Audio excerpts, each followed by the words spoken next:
ಸಾಮರಸ್ಯದಿಂದ ವಾಸಿಸುತ್ತಿದ್ದ ನೀತಿವಂತ ಪುರುಷರು ಮತ್ತು ಮಹಿಳೆಯರು ವಾಸಿಸುತ್ತಿದ್ದರು. ಅವರ ಅಸ್ತಿತ್ವವು ಸರಳತೆ, ಸಂತೃಪ್ತಿ ಮತ್ತು ಸ್ವಾವಲಂಬನೆಗಳಿಂದ ಗುರುತಿಸಲ್ಪಟ್ಟಿದೆ. ಕೆಲವರು ಎಲ್ಲಾ ಸೌಕರ್ಯಗಳಿಂದ ಸುತ್ತುವರಿದ ಶ್ರೀಮಂತ ಅರಮನೆಗಳಲ್ಲಿ ವಾಸಿಸುತ್ತಿದ್ದರು. ಆದರೆ ಇತರರು ಹೆಚ್ಚು ಕಠಿಣವಾದ ಮಾರ್ಗವನ್ನು ಆರಿಸಿಕೊಂಡರು. ತಮ್ಮ ದೈಹಿಕ ಮತ್ತು ಆಧ್ಯಾತ್ಮಿಕ ಯೋಗಕ್ಷೇಮವನ್ನು ಕಾಪಾಡಿಕೊಳ್ಳಲು ಮಿತವಾಗಿ ತಿನ್ನುವುದು. ಈ ಪ್ರದೇಶದ ನಿವಾಸಿಗಳು ಪರಸ್ಪರರ ಸಹವಾಸವನ್ನು ಮೆಚ್ಚಿದ್ದರು. ಪ್ರಶಾಂತವಾದ ಭೂಪ್ರದೇಶದ ಮೇಲೆ ಬೆಚ್ಚಗಿನ ಹೊಳಪನ್ನು ಬೀರಿದ ಸೂರ್ಯರು ದಿಗಂತದ ಮೇಲೆ ಉದಯಿಸಲು ಪ್ರಾರಂಭಿಸಿದ್ದನು. ಪಾಂಡವ ಸಹೋದರರಲ್ಲಿ ಹಿರಿಯನಾದ ಯುಧಿಷ್ಠಿರನು ತನ್ನ ಪೂಜ್ಯ ಮೊಮ್ಮಗನಾದ ಭೀಷ್ಮನ ಪಾದಗಳ ಬಳಿ ಕುಳಿತಿದ್ದನು. ಅವನ ಕಣ್ಣುಗಳಲ್ಲಿ ಗೌರವದೊಂದಿಗೆ ಅವನು ಕೇಳಿದನು, ಓ ಪೂಜ್ಯ ಭೀಷ್ಮನವರೇ, ಕರ್ತವ್ಯ ಮತ್ತು ಸದ್ಗುಣಗಳ ಮಾರ್ಗಗಳಲ್ಲಿ ಪ್ರವೀಣರೇ, ನಾನು ನೀತಿಯ ಹಾದಿಯಲ್ಲಿ ನಿಮ್ಮ ಮಾರ್ಗದರ್ಶನವನ್ನು ಬಳಸುತ್ತೇನೆ. ನನ್ನ ಪ್ರಿಯ ಯುಧಿಷ್ಠಿರನೇ, ದುಷ್ಟ ಮಾರ್ಗದಲ್ಲಿ ನಡೆಯುವವರು ತಮ್ಮ ದುಷ್ಟಕೃತ್ಯಗಳು, ದುಡುಕಿನ ನಡವಳಿಕೆ ಮತ್ತು ಅಶುದ್ಧ ತಿಳುವಳಿಕೆಯಿಂದ ಗುರುತಿಸಲ್ಪಡುತ್ತಾರೆ.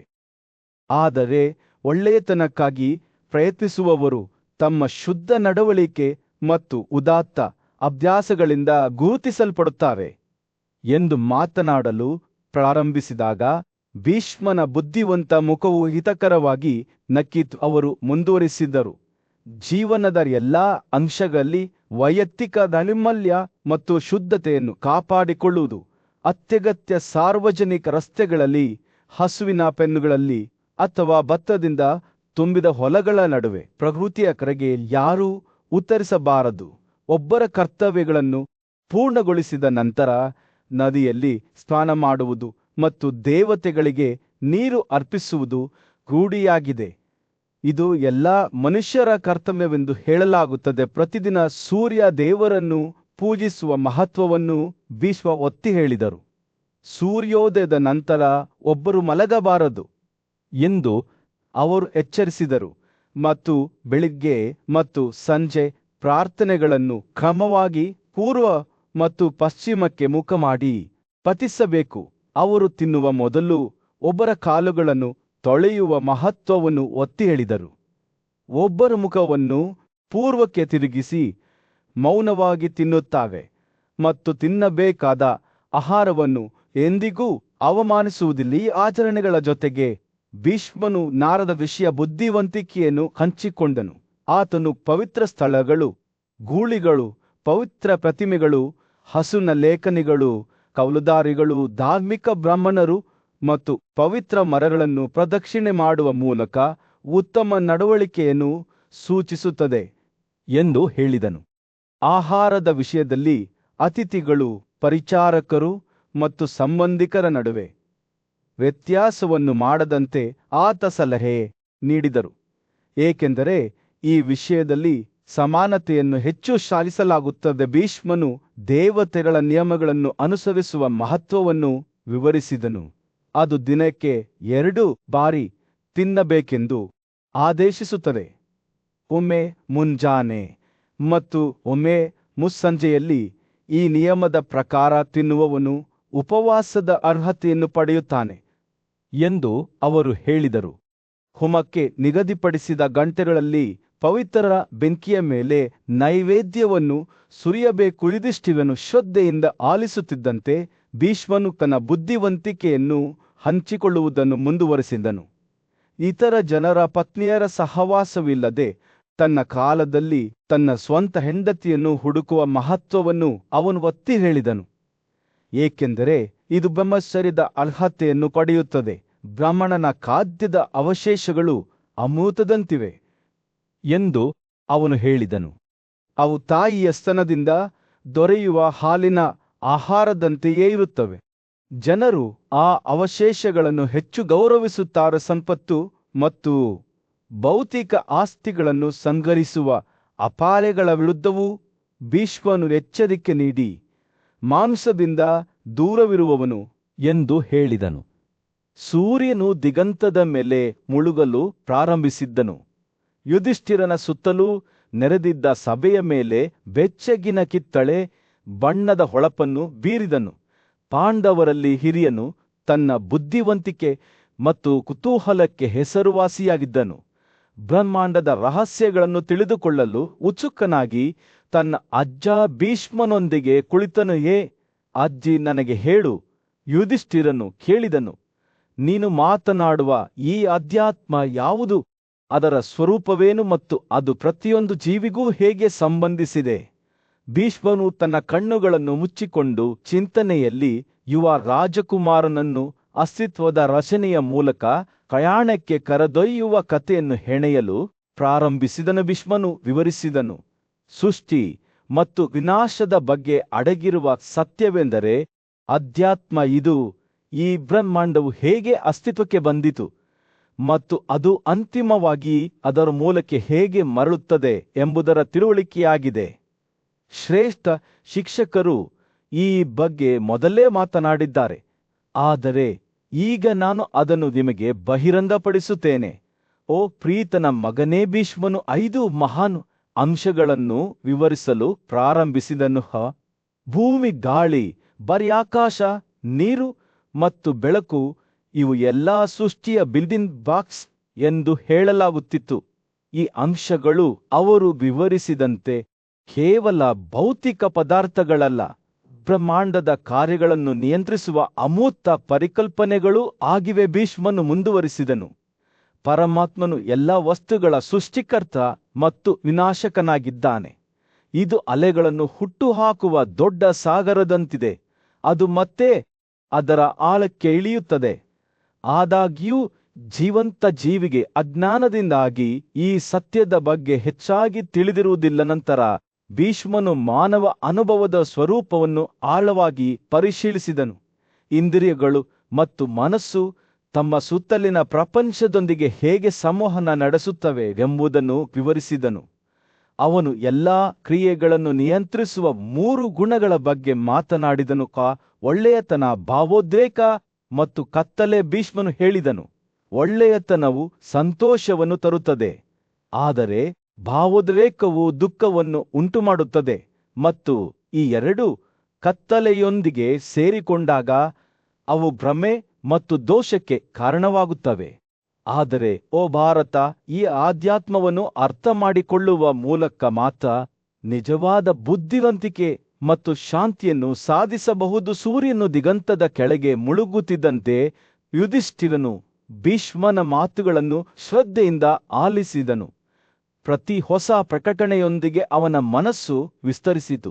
ಅವನು ಬ್ರಹ್ಮಾಂಡವನ್ನು ವಿಭಿನ್ನ ಬೆಳಕಿನಲ್ಲಿ 5 ಮಹಾನ್ ಅಂಶಗಳಾದ ಪರಮಾತ್ಮ ಮತ್ತು ಮಾನವ ಅನುಭವದ ನಡುವಿನ ಸಂಬಂಧಗಳ ಸಂಕೀರ್ಣ ಜಾಲವಾಗಿ ನೋಡಲು ಪ್ರಾರಂಭಿಸಿದನು. ಭೀಷ್ಮನು ಬುದ್ಧಿಶಕ್ತಿ ಮತ್ತು ಆತ್ಮದ ನಡುವಿನ ವ್ಯತ್ಯಾಸವನ್ನು ಎತ್ತಿ ತೋರಿಸುವ ಮೂಲಕ ತನ್ನ ಪ್ರವಚನವನ್ನು ಮುಕ್ತಾಯಗೊಳಿಸಿದನು. 1 ಗುಣಗಳನ್ನು ಮುಂದಿಡುತ್ತದೆ. ಅವನು ಹೇಳಿದನು, ಇನ್ನೊಂದು ಬದಲಾಗದೆ ಉಳಿಯುತ್ತದೆ. ಕೊಕ್ಕರೆ ಮತ್ತು ಅಂಜೂರದಂತೆ ಅವು ಒಗ್ಗೂಡಬಹುದು, ಆದರೆ ಅವುಗಳ ಸ್ವಭಾವದಲ್ಲಿ ಭಿನ್ನವಾಗಿರುತ್ತವೆ. ಸಭೆಯು ಚದುರಿದಂತೆ ಯುಧಿಷ್ಠಿರನು ತನ್ನ ಮೇಲೆ ಆಶ್ಚರ್ಯ ಮತ್ತು ಭಯವನ್ನು ಅನುಭವಿಸಿದನು. ತನಗೆ ಅಮೂಲ್ಯವಾದ ಉಡುಗೊರೆಯನ್ನು ನೀಡಲಾಗಿದೆ ಎಂದು ಅವನಿಗೆ ತಿಳಿದಿತು. ಅಧ್ಯಾತ್ಮನ ತಿಳುವಳಿಕೆ ಇದು ಅವನ ಜೀವನ ಮತ್ತು ಅದರಾಚೆಗಿನ ಪ್ರಯಾಣದಲ್ಲಿ ಮಾರ್ಗದರ್ಶನ ನೀಡುತ್ತದೆ. ಕಾಡಿನ ಆಶ್ರಮದ ಮಧ್ಯದಲ್ಲಿ ಭೀಷ್ಮನು ಅರ್ಜುನ ಮುಂದೆ ಕುಳಿತು ಯೋಗ, ಧ್ಯಾನದ ಪ್ರಾಚೀನ ಬುದ್ಧಿವಂತಿಕೆಯ ಬಗ್ಗೆ ಮಾತನಾಡಲು ಪ್ರಾರಂಭಿಸಿದಾಗ ಅವನ ಕಣ್ಣುಗಳು ಆಂತರಿಕ ಬೆಳಕಿನಿಂದ ಹೊಳೆಯುತ್ತಿದ್ದವು. ಓ ಪ್ರೀತಿಯ ಮಗನೇ, ಅವನು ಹೇಳಿದನು, ನಾನು ಈಗ ನಿಮಗೆ 4 ರೀತಿಯ ಯೋಗದ ರಹಸ್ಯಗಳನ್ನು ಬಹಿರಂಗಪಡಿಸುತ್ತೇನೆ. ಇದು ಶತಮಾನಗಳಿಂದ ಮಹಾನ್ ಋಷಿಗಳಿಗೆ ತಿಳಿದಿದೆ. ಭೀಷ್ಮನ ಮಾತುಗಳು ಆಶ್ಚರ್ಯ ಮತ್ತು ವಿಸ್ಮಯವನ್ನು ಕೆರಳಿಸಿದವು. ಈ ಬುದ್ಧಿವಂತ ವ್ಯಕ್ತಿಗಳು ಈ ಜಗತ್ತಿನ ಮಿತಿಗಳನ್ನು ಮೀರಿ ಈ ಜೀವನದಲ್ಲಿಯೂ ಸಹ ಶಾಶ್ವತ ಯಶಸ್ಸನ್ನು ಹೇಗೆ ಸಾಧಿಸಿದರು ಎಂಬುದನ್ನು ಅವರು ವಿವರಿಸಿದ್ದಾರೆ. ವಿಮೋಚನೆಯ ಮೇಲೆ ನಿಂತ ಅವರ ಹೃದಯಗಳು ದೀಪಗಳಂತೆ ಹೊಳೆಯುತ್ತಿದ್ದವು. ಯೋಗದ ಹಾದಿಯಲ್ಲಿ ಅವರಿಗೆ ಮಾರ್ಗದರ್ಶನ ನೀಡುತ್ತಿದ್ದವು. ಪ್ರಪಂಚದ ದೋಷಗಳಿಂದ ಮುಕ್ತರಾಗಿ ಅವರು ಪರಿಪೂರ್ಣ ಶಾಂತಿಯ ಸ್ಥಿತಿಯಲ್ಲಿ ವಾಸಿಸುತ್ತಿದ್ದರು. ಅವರ ಆತ್ಮಗಳು ಎದುರಾಳಿ ಶಕ್ತಿಗಳ ಪ್ರಭಾವದಿಂದ ಮುಕ್ತವಾಗಿದ್ದವು. ಅಂತಹ ಸ್ಥಿತಿಯಲ್ಲಿ ಯೋಗಿಯು ಮರದ ತುಂಡುಗಳಂತೆ ಕುಳಿತಿದ್ದನು. ಅವನ ಇಂದ್ರಿಯಗಳು ಜಜ್ಜಲ್ಪಟ್ಟವು ಮತ್ತು ಧ್ಯಾನದ ಸಹಾಯದಿಂದ ಅವನ ಮನಸ್ಸು ಅವಿಭಾಜ್ಯವಾಗಿ ಪರಮಾತ್ಮನೊಂದಿಗೆ ಒಗ್ಗೂಡಿತು. ಪ್ರಪಂಚದ ಬಗೆಗಿನ ಅವನ ಗ್ರಹಿಕೆಯು ರೂಪಾಂತರಗೊಂಡಿತು. ಅವನು ಇನ್ನು ಮುಂದೆ ನೋಡಲಿಲ್ಲ, ಕೇಳಲಿಲ್ಲ, ಸ್ಪರ್ಶಿಸಲಿಲ್ಲ ಅಥವಾ ರುಚಿ ನೋಡಲಿಲ್ಲ. ಒಂದು ಕಾಲದಲ್ಲಿ ಪ್ರಾಪಂಚಿಕ ವಸ್ತುಗಳೊಂದಿಗೆ ತಮ್ಮ ಬಾಂಧವ್ಯದಿಂದ ಬಂಧಿಸಲ್ಪಟ್ಟಿದ್ದ ಅವನ ಇಂದ್ರಿಯಗಳು ಈಗ ಧ್ಯಾನದ ರೆಕ್ಕೆಗಳ ಮೇಲೆ ಹಾರಲು ಮುಕ್ತವಾಗಿದ್ದವು. ಭೀಷ್ಮನ ಮಾತುಗಳು ಎಲ್ಲವನ್ನೂ ತ್ಯಜಿಸಿ ಚಿಂತನೆಯಲ್ಲಿ ತಲ್ಲೀನನಾದ ವ್ಯಕ್ತಿಯ ಚಿತ್ರವನ್ನು ಚಿತ್ರಿಸಿದವು. ಮನಸ್ಸಿನ ದೊಡ್ಡ ಶಕ್ತಿಯಿಂದ 5 ಇಂದ್ರಿಯಗಳನ್ನು ಉತ್ತೇಜಿಸುವ ಯಾವುದನ್ನೂ ಅವನು ಬಯಸಲಿಲ್ಲ. ಬುದ್ಧಿವಂತ ವ್ಯಕ್ತಿಯು ತನ್ನ ಇಂದ್ರಿಯಗಳನ್ನು ತನ್ನ ಮನಸ್ಸಿನಲ್ಲಿ ಹಿಂತೆಗೆದುಕೊಂಡನು, ಅವುಗಳನ್ನು ಬುದ್ಧಿವಂತಿಕೆಯಿಂದ ಸ್ಥಿರಗೊಳಿಸಿದನು. ನಾವಿಕನು ಶಾಂತ ನೀರಿನಲ್ಲಿ ತನ್ನ ಹಡಗಿಗೆ ಲಂಗರು ಹಾಕಿದಂತೆ ಭೀಷ್ಮನು ಮಾತನಾಡುವುದನ್ನು ಮುಂದುವರಿಸಿದಾಗ ಅವನ ಮಾತುಗಳು ತುತ್ತು ಮತ್ತು ಪ್ರೋತ್ಸಾಹದ ಭಾವವನ್ನು ಪಡೆದುಕೊಂಡರು. ಯೋಗದ ಮಾರ್ಗವು ಸುಲಭವಲ್ಲ ಎಂದು ಅವನಿಗೆ ತಿಳಿದಿತ್ತು, ಆದರೆ ನಿಜವಾದ ಸ್ವಾತಂತ್ರ್ಯವನ್ನು ಪಡೆಯುವ ಏಕೈಕ ಮಾರ್ಗ ಇದಾಗಿದೆ ಎಂದು ಅವನಿಗೆ ತಿಳಿದಿತ್ತು. ಯೋಗಿಯ ಮನಸ್ಸು ಕಮಲದ ಎಲೆಯ ಮೇಲೆ ನೀರಿನ ಹನಿಯಂತೆ ಅಸ್ಥಿರವಾಗಿತ್ತು ಮತ್ತು ಎಲ್ಲಾ ದಿಕ್ಕುಗಳಲ್ಲೂ ಚಲಿಸುತ್ತಿತ್ತು. ಆದರೆ ತಾಳ್ಮೆ ಮತ್ತು ಪರಿಶ್ರಮದಿಂದ ಅದನ್ನು ಧ್ಯಾನದ ಹಾದಿಯಲ್ಲಿ ಸ್ಥಿರಗೊಳಿಸಬಹುದು. ಯೋಗಿಯು ತನ್ನ ಮನಸ್ಸನ್ನು ಧ್ಯಾನಕ್ಕೆ ನಿರ್ದೇಶಿಸುವಾಗ ಸೋಮಾರಿತನ ಮತ್ತು ದ್ವೇಷವನ್ನು ಬದಿಗಿಟ್ಟು ಮೌನದ ಪ್ರತಿಜ್ಞೆಯನ್ನು ಹೇಗೆ ಪಾಲಿಸಬೇಕು ಎಂಬುದನ್ನು ಭೀಷ್ಮನು ವಿವರಿಸಿದ್ದಾನೆ. ತನ್ನ ಮನಸ್ಸಿನ ಹಾರಾಟದಿಂದ ಕೋಪಗೊಂಡಿದ್ದರೂ ಅವನು ಎಂದಿಗೂ ಹತಾಶೆಗೊಳ್ಳಬಾರದು, ಆದರೆ ತನ್ನದೇ ಆದ ಒಳ್ಳೆಯದನ್ನು ಹುಡುಕಬೇಕು. ಧೂಳು ಅಥವಾ ಬೂದಿಯ ರಾಶಿಯಂತೆ ಅದು ಸಂಪೂರ್ಣವಾಗಿ ನೆನೆಸುವ ಮೊದಲು ನಿರಂತರವಾಗಿ ಮುಳುಗುವ ಅಗತ್ಯವಿರುತ್ತದೆ. ಯೋಗಿಯು ಕ್ರಮೇಣ ತನ್ನಗೆಲ್ಲ ಇಂದ್ರಿಯಗಳನ್ನು ನಿಯಂತ್ರಿಸಬೇಕು. ಆದ್ದರಿಂದ ಭೀಷ್ಮನು ಯೋಗ ಧ್ಯಾನದ ರಹಸ್ಯಗಳನ್ನು ಬಹಿರಂಗಪಡಿಸಿದಾಗ ಅರ್ಜುನರು ಶ್ರದ್ಧೆಯಿಂದ ಆಲಿಸಿದನು. ತಮ್ಮ ಮನಸ್ಸು ಮತ್ತು ಇಂದ್ರಿಯಗಳನ್ನು ನಿಯಂತ್ರಿಸುವಲ್ಲಿ ಯಶಸ್ವಿಯಾದವರಿಗೆ ಬರುವ ಸಂತೋಷವನ್ನು ಅವನು ತನ್ನ ಮನಸ್ಸಿನ ಕಣ್ಣಿನಲ್ಲಿ ನೋಡಿದನು. ಶ್ರಮ ಅಥವಾ ವಿಧಿಯಿಂದ ಮಾತ್ರ ಎಂದಿಗೂ ಪಡೆಯಲಾಗದ ಸಂತೋಷ. ಅಂತಹ ಸಂತೋಷದಿಂದ ಒಗ್ಗೂಡಿ ಅವರು ಧ್ಯಾನದ ಕಾರ್ಯದಲ್ಲಿ ಆನಂದವನ್ನು ಪಡೆಯುತ್ತಲೇ ಇದ್ದರು. ಅಂತಿಮವಾಗಿ ಅವರು ಎಲ್ಲ ಪ್ರಾಪಂಚಿಕ ಲಗತ್ತುಗಳನ್ನು ಮೀರಿದ ಅತ್ಯಂತ ಆಶೀರ್ವದಿಸಿದ ಸ್ಥಿತಿಯಾದ ನಿರ್ವಾಣವನ್ನು ಪಡೆದರು. ಅವರ ಸಂಭಾಷಣೆಯ ಮಧ್ಯೆ ಯುಧಿಷ್ಠಿರನು ಭೀಷ್ಮನ ಬಳಿಗೆ ಒಂದು ಪ್ರಶ್ನೆಯೊಂದಿಗೆ ಬಂದನು. ನಾನು 4 ಜೀವನ ವಿಧಾನಗಳು ಮತ್ತು ಅವರ ಕರ್ತವ್ಯಗಳ ಬಗ್ಗೆ ನಿಮ್ಮ ಬೋಧನೆಗಳನ್ನು ಗಮನದಿಂದ ಆಲಿಸಿದ್ದೇನೆ ಎಂದು ಹೇಳಿದನು. ನೀವು ರಾಜಳ ಜವಾಬ್ದಾರಿಗಳನ್ನು ನನ್ನೊಂದಿಗೆ ಹಂಚಿಕೊಂಡಿದ್ದೀರಿ ಮತ್ತು ವಿವಿಧ ಕ್ಷೇತ್ರಗಳಿಂದ ಹಲವಾರು ಇತಿಹಾಸಗಳನ್ನು ಓದಿದಿ.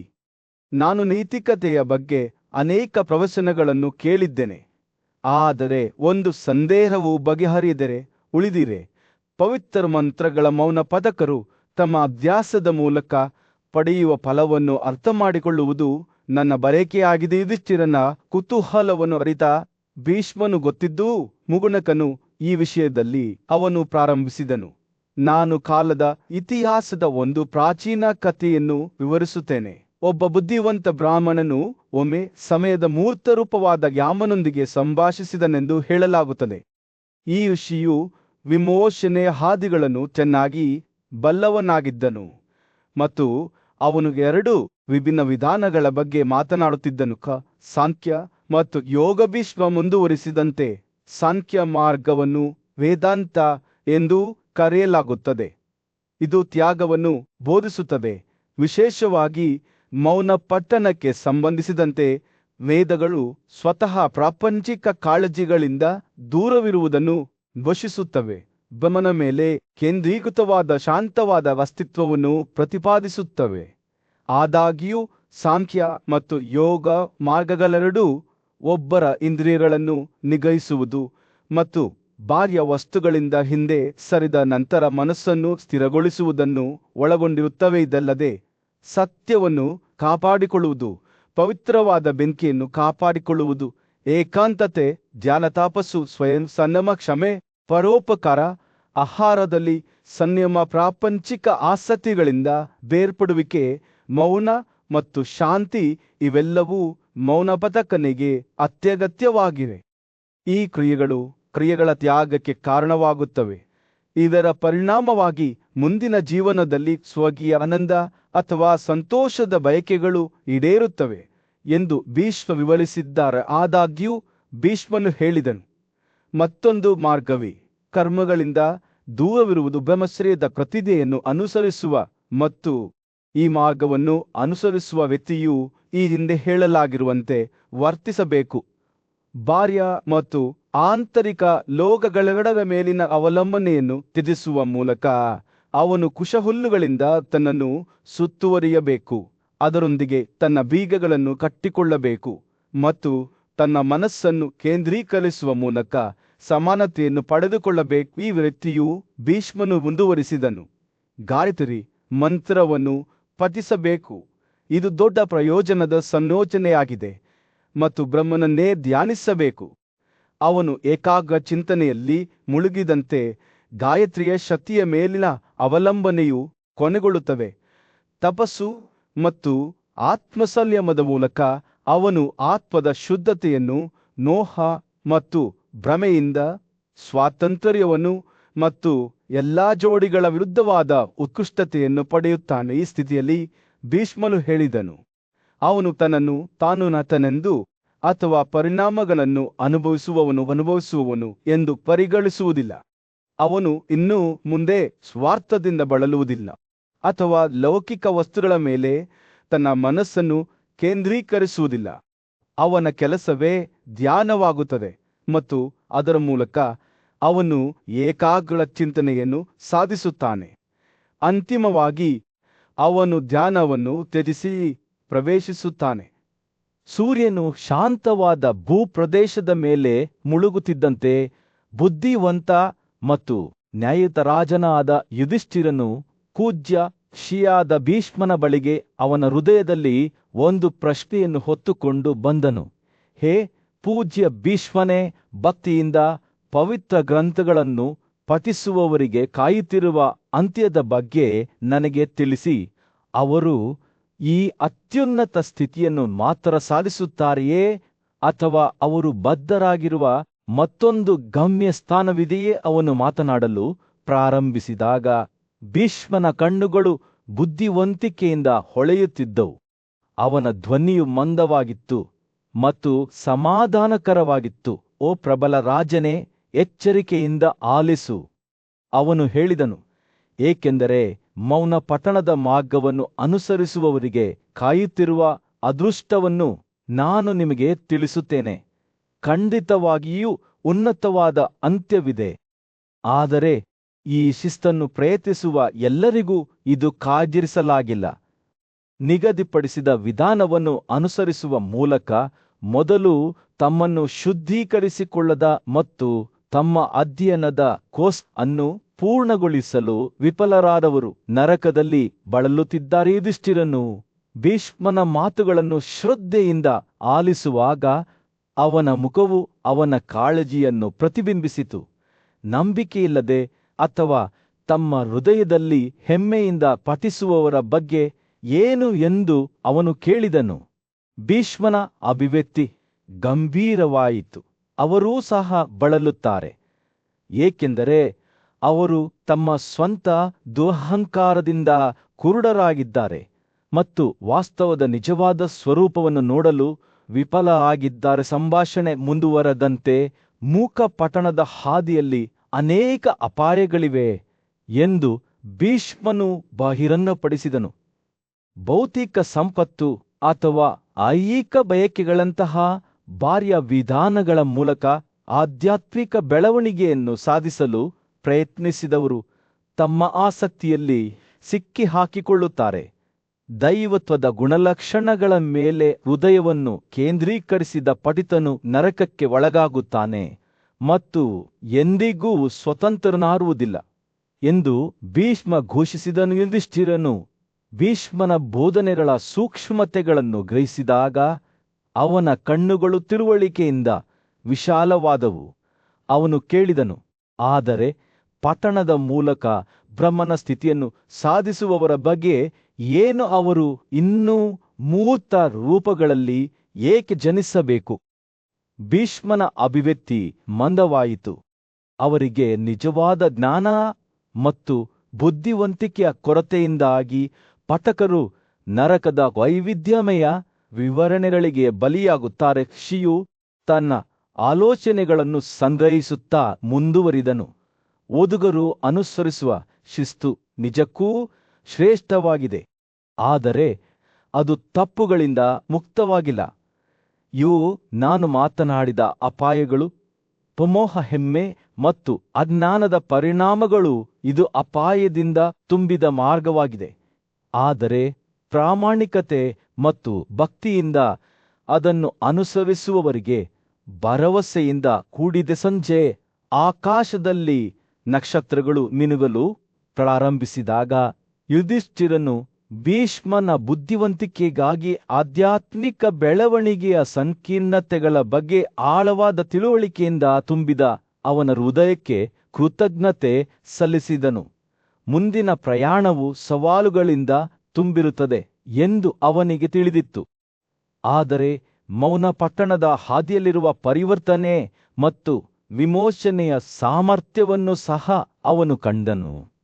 ಸೂರ್ಯನು ರಾಜ್ಯದ ಮೇಲೆ ಮುಳುಗಲು ಪ್ರಾರಂಭಿಸಿದನು. ಗಲಭೆಯ ಬೀದಿಗಳಲ್ಲಿ ಬೆಚ್ಚಗಿನ ಕಿತ್ತಳೆ ಬಣ್ಣದ ಹೊಳಪನ್ನು ಬೀಸಿದನು. ನೀತಿವಂತ ರಾಜ ಯುಧಿಷ್ಠಿರನು ಚಿಂತನಶೀಲ ಮೌನದಲ್ಲಿ ಕುಳಿತಿದ್ದನು. ಅವನ ಕಣ್ಣುಗಳು ರಾಜಮನೆತನದ ಪೂಜ್ಯ ಕುಲಪತಿಯಾದ ಭೀಷ್ಮನ ಮೇಲೆ ನೆಲೆಗೊಂಡಿದ್ದವು. ಯುಧಿಷ್ಠಿರನು ಭೀಷ್ಮನನ್ನು ಪವಿತ್ರ ಗ್ರಂಥಗಳನ್ನು ಪಠಿಸುವವರಿಗೆ ಕಾಯುತ್ತಿದ್ದ ನರಕಗಳನ್ನು ವಿವರಿಸಲು ಕೇಳಿದಾಗ ಗಾಳಿಯು ನಿರೀಕ್ಷೆಯಿಂದ ಭಾರವಾಗಿತ್ತು. ಅವನು ಮಾತನಾಡಲು ಪ್ರಾರಂಭಿಸಿದಾಗ ಭೀಷ್ಮನ ಕಣ್ಣುಗಳು ಆಳವಾದ ತಿಳುವಳಿಕೆಯಿಂದ ಹೊಳೆಯುತ್ತಿದ್ದವು. ಆ ಉದಾತ್ತ ರಾಜಕುಮಾರ, ಅವನ ಧ್ವನಿಯು ಮಂದ ಮತ್ತು ಹಿತವಾದದ್ದು. ನೀವು ನೀತಿಯ ಮೂಲತತ್ವದಿಂದ ಹುಟ್ಟಿಕೊಂಡಿದ್ದೀರಿ. ನಿಮ್ಮ ಸ್ವಭಾವವು ದೈವಿಕತೆಗೆ ಅನುಗುಣವಾಗಿದೆ ಮತ್ತು ನೀವು ಸದ್ಗುಣಕ್ಕೆ ಅಸಲವಾದ ಬದ್ಧತೆಯಿಂದ ಆಶೀರ್ವದಿಸಲ್ಪಟ್ಟಿದ್ದೀರಿ. ನಿಕಟವಾಗಿ ಆಲಿಸಿ, ಏಕೆಂದರೆ ನಾನು ನಿಮಗೆ ನರಕದ ರಹಸ್ಯಗಳನ್ನು ಬಹಿರಂಗಪಡಿಸುತ್ತೇನೆ. ಭೀಷ್ಮನ ಮಾತುಗಳು ಯುಧಿಷ್ಠಿರನನ್ನು ಮಧ್ಯ ಪ್ರಪಂಚದ ಆಚೆಗಿನ ಪ್ರದೇಶಗಳಿಗೆ ಕೊಂಡೊಯ್ಯುವ ಎದ್ದು ಕಾಣುವ ಚಿತ್ರಣವನ್ನು ಅವರ ಮಾತುಗಳು ನೇದವು.